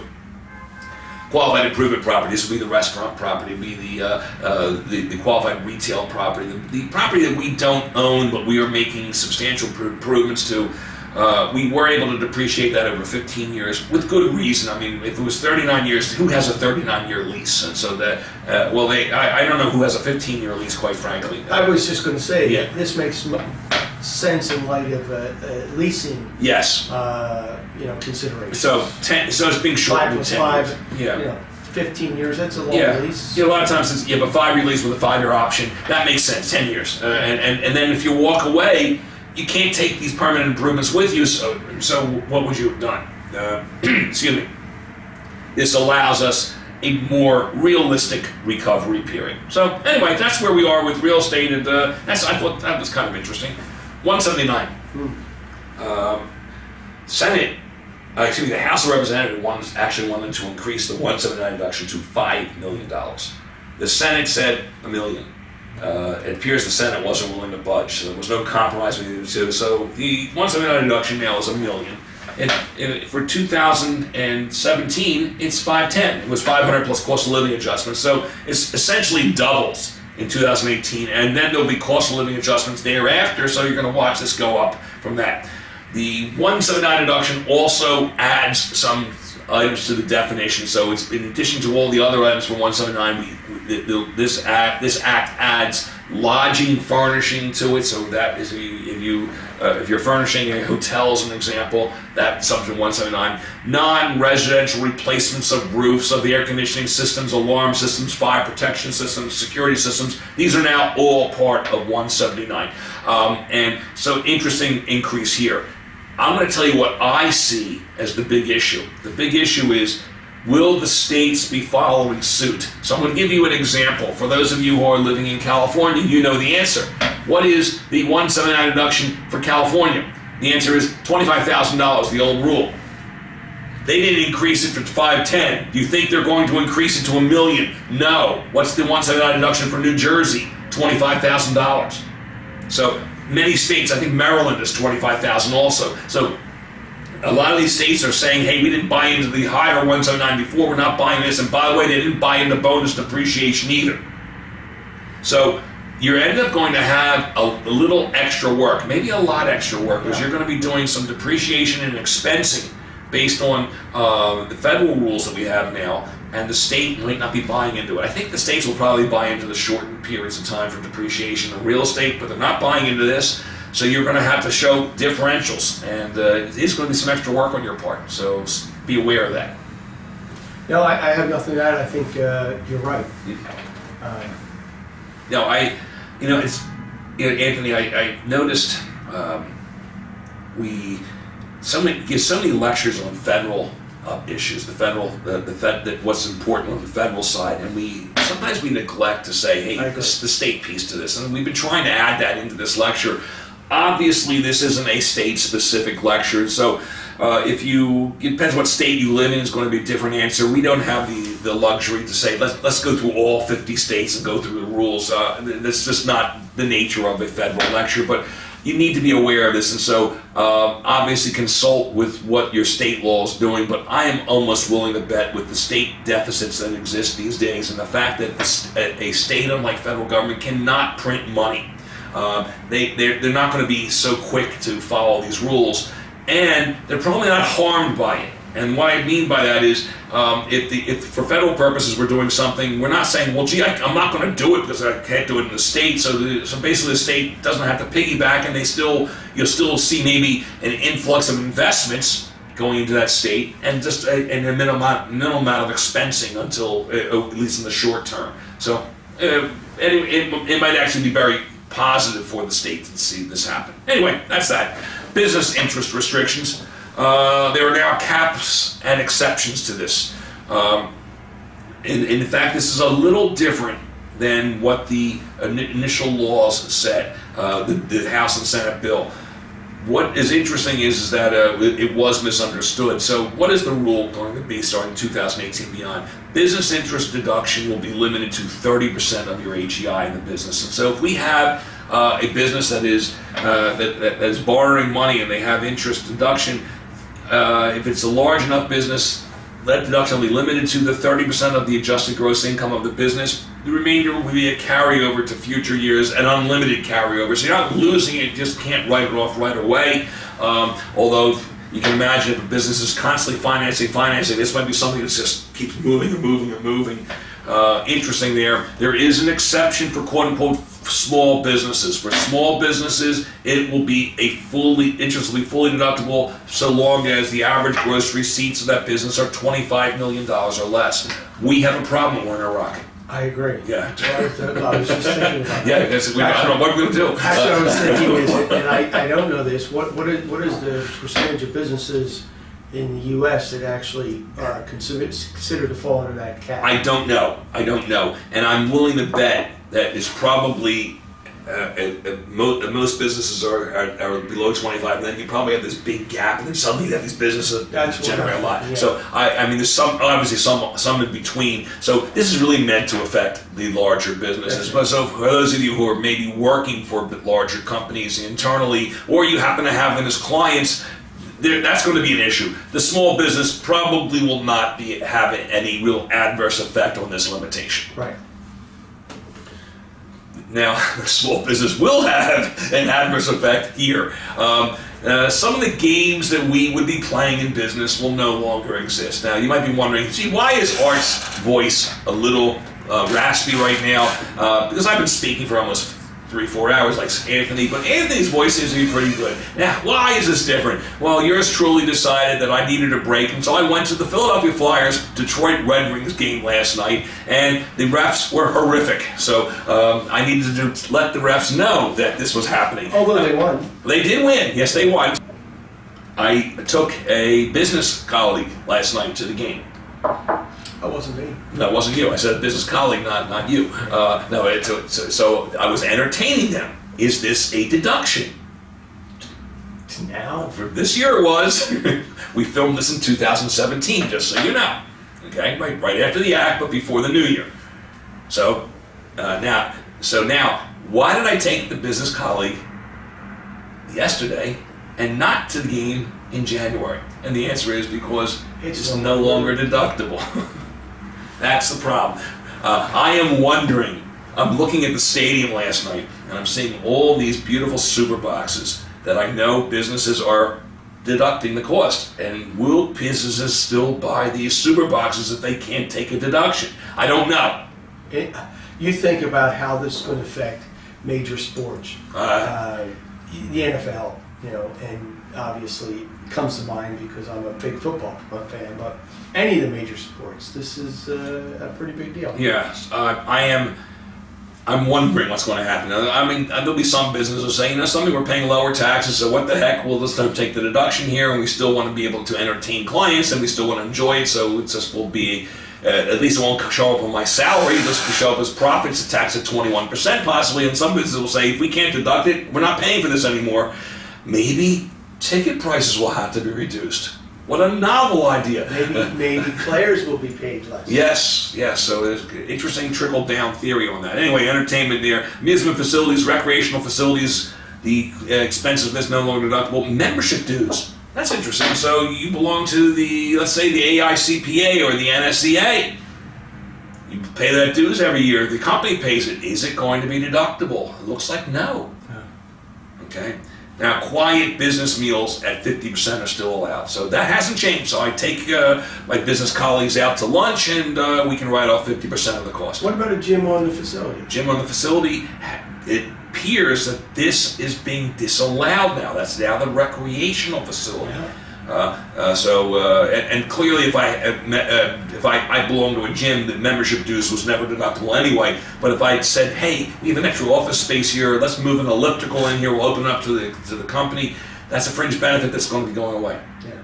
Well, as a true fringe benefit from the standpoint that it's deductible and excluded. That's correct. Correct. But then you ask yourself this question. Is it necessary that all fringe benefits be deductible and excluded? No, it's not. Deductible and included. It can be deductible and included, you can have that. Or we might have people saying, I wonder if there's a rush on buying elliptical equipment. Yeah. At the end of 2017. But then you think about the fringe benefit of making a payment for an employee on a discriminatory basis. They're a member of a gym. Mm-hmm. And would that be characterized as dues? I don't think so. I am not sure. I don't know. I might say no. I would say I wouldn't play with it. Right. How's that? Deductible though, included. Included is fine. So the tax cost is. So if I'm paying for a gym membership for my employee, and we have to add that to their salary, and they're in the 25% bracket, so they're essentially going to pick up extra income. But in their mind, they can think, something, I'm paying 25% of what the gym fee would be. Right. That still is not a bad thing. Right. So it might not have a complete effect. We lose some of the tax benefit. Right.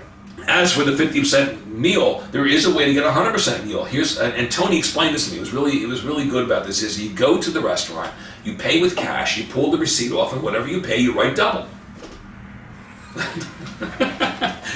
If you took notes, don't do that. We're not offering. We're not. No, we're not. That disclaimer. That was a joke. Okay. Yeah, that was a joke. Okay. Offering a solution. Yeah. NOLs. Yeah. The net operating beginning actually January 1, 2018. The NOL carryback is repealed, so you can no longer do a carryback. You still do carry forward, The carry forward will be limited to 80% of your income.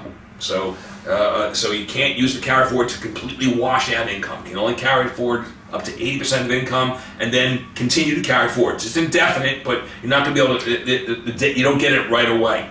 It does retain the law, the Act does retain the 2-year carryback for farmers, so the farmer can still get the 2-year carryback, which is interesting.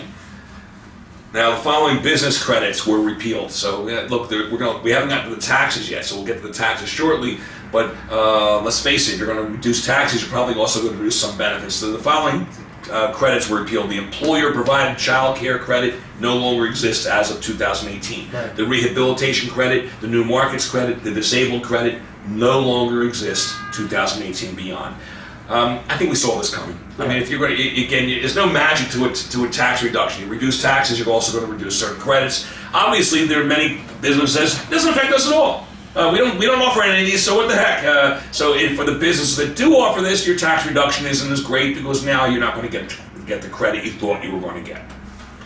What credits are allowed? The Act actually left the research and development credit in place. So the R&D credit is still there. And there was talk about getting rid of it. And that was the funniest thing because the R&D credit, I don't know if you realize this, it was the one credit that was extended most of anything else in the code. I think it was 21 times this R&D credit was extended. Finally, the PATH Act made it permanent. So I was laughing when I saw some of the proposals. They finally get around to make the R&D credit permanent, and then they're going to take it away a couple years later. Well, no, it's here. It left the R&D credit, but the Act does this. It does require a 5-year amortization of research and development expenditures. So you can't, if you have R&D expenditures, it's not an immediate expense. You have to. It's a 5-year amortization. That kind of makes sense. It kind of fits in with some other 5-year amortization property. It's now very clear there. The work opportunity credit, which I thought was going to be eliminated. In fact, it was clear in both bills that it was going to be, at least one bill clear and the other bill looked they didn't care. It's been retained. The Act also created, Anthony, a temporary credit for employees who are on family and medical leave. Now, temporary is going to expire in a few years, but for first few years, if you have an employee who is on family or medical leave, there is going to be a tax credit for that individual, and the Act created that. So we actually have a new credit created by this Act. And now, probably why a lot of people are here, which is why we waited to the end, because we wanted you to watch the whole presentation. Right, exactly. What's happened with pass-through? Pass-through businesses. Well, it's funny because when we were originally reading the Senate and the House proposal, it was a convoluted mess. I got to tell you, I mean, it's confusing. They were talking about calculations and then Social Security issues and back and forth. They actually did something smart here. They came up with a realistic and a relatively simplistic calculation. The tax rates for pass-throughs will be the same as for individuals. The flow-through comes to the individual report it on the return, but where do we get the benefit? The benefit is, before the flow-through is calculated, there will be a 20% deduction from income first. So, example, you have $1,000 of income before the flow-through, 20% deduction, $800 is left, and that's what flows through to the individual who pays it on their return. So you're getting a lower tax rate by the fact you're not taxing at all. This actually makes some sense. Why did they do this? This was an attempt to say, let's find some way to create equalization between this and the C corporation flow-through businesses, between C corporations and flow-through businesses. So we're reducing the C corporation rate. What if you're not a C corp? How do we get the lower rate? This is the way of doing it. It's either that or imposing a flat tax on the flow-through, which means it's not a flow-through anymore. So that was the calculation. Now here's the kicker. There is a phase-out for higher income taxpayers on this, and so this reduction is phased out once a married filing joint taxpayer hits $315,000. Why is that important? Now it's partial, so it phases out over income over that, but that person's not in the highest income tax bracket. Married filing joint to get to that 37% bracket is $600,000. So you're not even in the highest bracket, and you could start to lose this. So just be aware of that. I believe that one of the techniques that we're going to be using for clients is we're going to do a number crunch to see what the number is based upon what their income is, and we might say, you know something, you shouldn't be a flow-through, you should be a C Corp. This C Corp might be a better result. Will this apply to service companies? Yes, it applies to everything. So no more of No this. exceptions, No no exceptions. differences? No exceptions. It's going to apply to sole proprietorships. It's going to apply to partnerships. It applies to S corps. It applies to LLCs that do not elect to be treated like C corporations. So whether they check the box or they don't, if they check the box but they make the S election, it applies. If they don't check the box, it applies. That's a simplification. It's extremely simple. Extremely simple. So that's your flow through. Because it was convoluted. I thought it was extremely convoluted, and I'll be honest with you, we are experts. I had trouble understanding what that bill said. If we had trouble, can you imagine what your clients would go through? And so, yeah, we eventually worked it out, and I said, okay, I see what's happening here. And it was almost like they said, let's bring in a theoretical mathematician to figure out how would we do this. And the theoretical mathematician says, okay, here's our formula, this, and some algebraic issue, and it was just silly. I mean, sometimes simplicity is best. Here's simplicity. Corporate tax rate, flat 21% tax rate. Personal service corporations, flat 21. They were talking about a higher personal service corp rate. No, flat 21%. Now, what was it going to be? It was supposed to be 15%. If you remember when President Trump was campaigning, 15%. They were talking about this until I guess they did number crunch and they realized, wait, 15%, we're going to really be have some problems here. So they raised it to 20%, and then the Senate raised it more. They compromised at 21. I think this is an indication that this is not necessarily permanent. They're going to look at this and they're going to say, okay, what is the revenue stream being generated here? And if it's not enough, they're giving themselves some indication that this might go up. Maybe they'll raise it a point or two. Maybe they'll go down. Maybe they'll say, hey, we're doing really well. We don't need 21%. Interesting. So, but it's 21%. Now compared to 35, that's a significant reduction. It now puts, in my opinion, American companies on par with European companies. And so it very well might see the repatriation of companies coming back to the United States. It might very well happen. I don't know. I mean, that's what we're going to have to look at. But yeah, it's a possibility. Now we have a few more topic areas here, believe it or not. These were not covered by media. So I just want to make sure we understand these. I found these in the law. Some of you might know this amendment called the Johnson Amendment. What is the Johnson Amendment? It generally restricted 501c3 entities from political campaign activity. And there was talk that this bill was going to eliminate that. It didn't. So the Johnson Amendment was not modified or repealed. I'm only putting this here, it's a negative, but there was reports that you're going to see this taken away in this act. It shouldn't have been part of a tax act, in my opinion, other than it's part of 501c3. If it had been part of the act, then you might have seen not-for-profit entities really start making political activity. It's not going to happen. So, right. And maybe they'll even enforce this more, because there are some not-for-profit entities on both sides of the spectrum, right and left, that are probably violating the Johnson Amendment issue. Anyway, this law is not benefiting those entities. Internal Revenue Service Administration issue. The act actually extended from 9 months to 2 years the period for bringing a civil action for a wrongful levy. So the IRS can be sued. I don't think some of us know this. And so if the IRS actually levies one of your client's accounts and they did not have the right to do that, you can sue them. But it's interesting was the code actually gave it a 9-month statute. Now we know that 9 months. You might not even realize it happened, or you can do something and 9 months goes by. 2 years. That's interesting. So the IRS probably will be now a little more wary of simply just issuing levies. Using levy. They're going to have to be very sure of themselves on this. The Act, however, does not prohibit increases in IRS user fees. We've seen this happen. A good example. An individual who was trying to make a 60-day rollover and mistakenly went beyond 60 days. Sometimes what you would do is you'd go to ask the IRS for a private letter ruling to allow them to extend the 60-day rollover period, and the IRS actually raised their fee on the private letter ruling to $10,000. It had been a maximum fee of $30,000 rather, and they raised it to $10,000. And so there were people in the Senate that were trying to say, wait a second, they should be able to do this. and that got taken out. So the IRS basically can set their own rates, and so essentially the IRS is saying we don't want to be in the private liability business anymore. And so if you want us to do it, you're going to pay for it. Right. And that's going to be there. International. 2 more slides. The Act attempts to move the United States to what we call a territorial system. So what does this mean? It creates a dividend exemption system for taxing U.S. corporations on the foreign earnings of their foreign subsidiaries when the earnings are distributed. So it says if you're going to distribute foreign earnings, we're not going to have to pay the double tax. One of the issues of American taxation is that we tax companies, individuals and entities on worldwide income, which is unusual. Most of the world doesn't do this. And so one of the things that an American company was doing was saying, okay, we will now leave America and we'll base ourselves in another country so that we don't have this issue.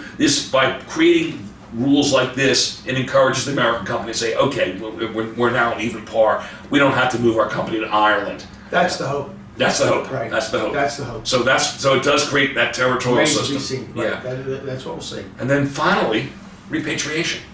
There's actually a repatriation provision in this law. A portion of deferred overseas held earnings and profits of subsidiaries will be taxed at a reduced rate of 15.5% for cash assets, 8% for illiquid assets if they are repatriated to the United States. And so essentially we were holding this money abroad, and if we brought it back to the United States, we tax it at higher rates. They're saying, please bring it back. We're going to give you this ability. Bring it back, lower tax.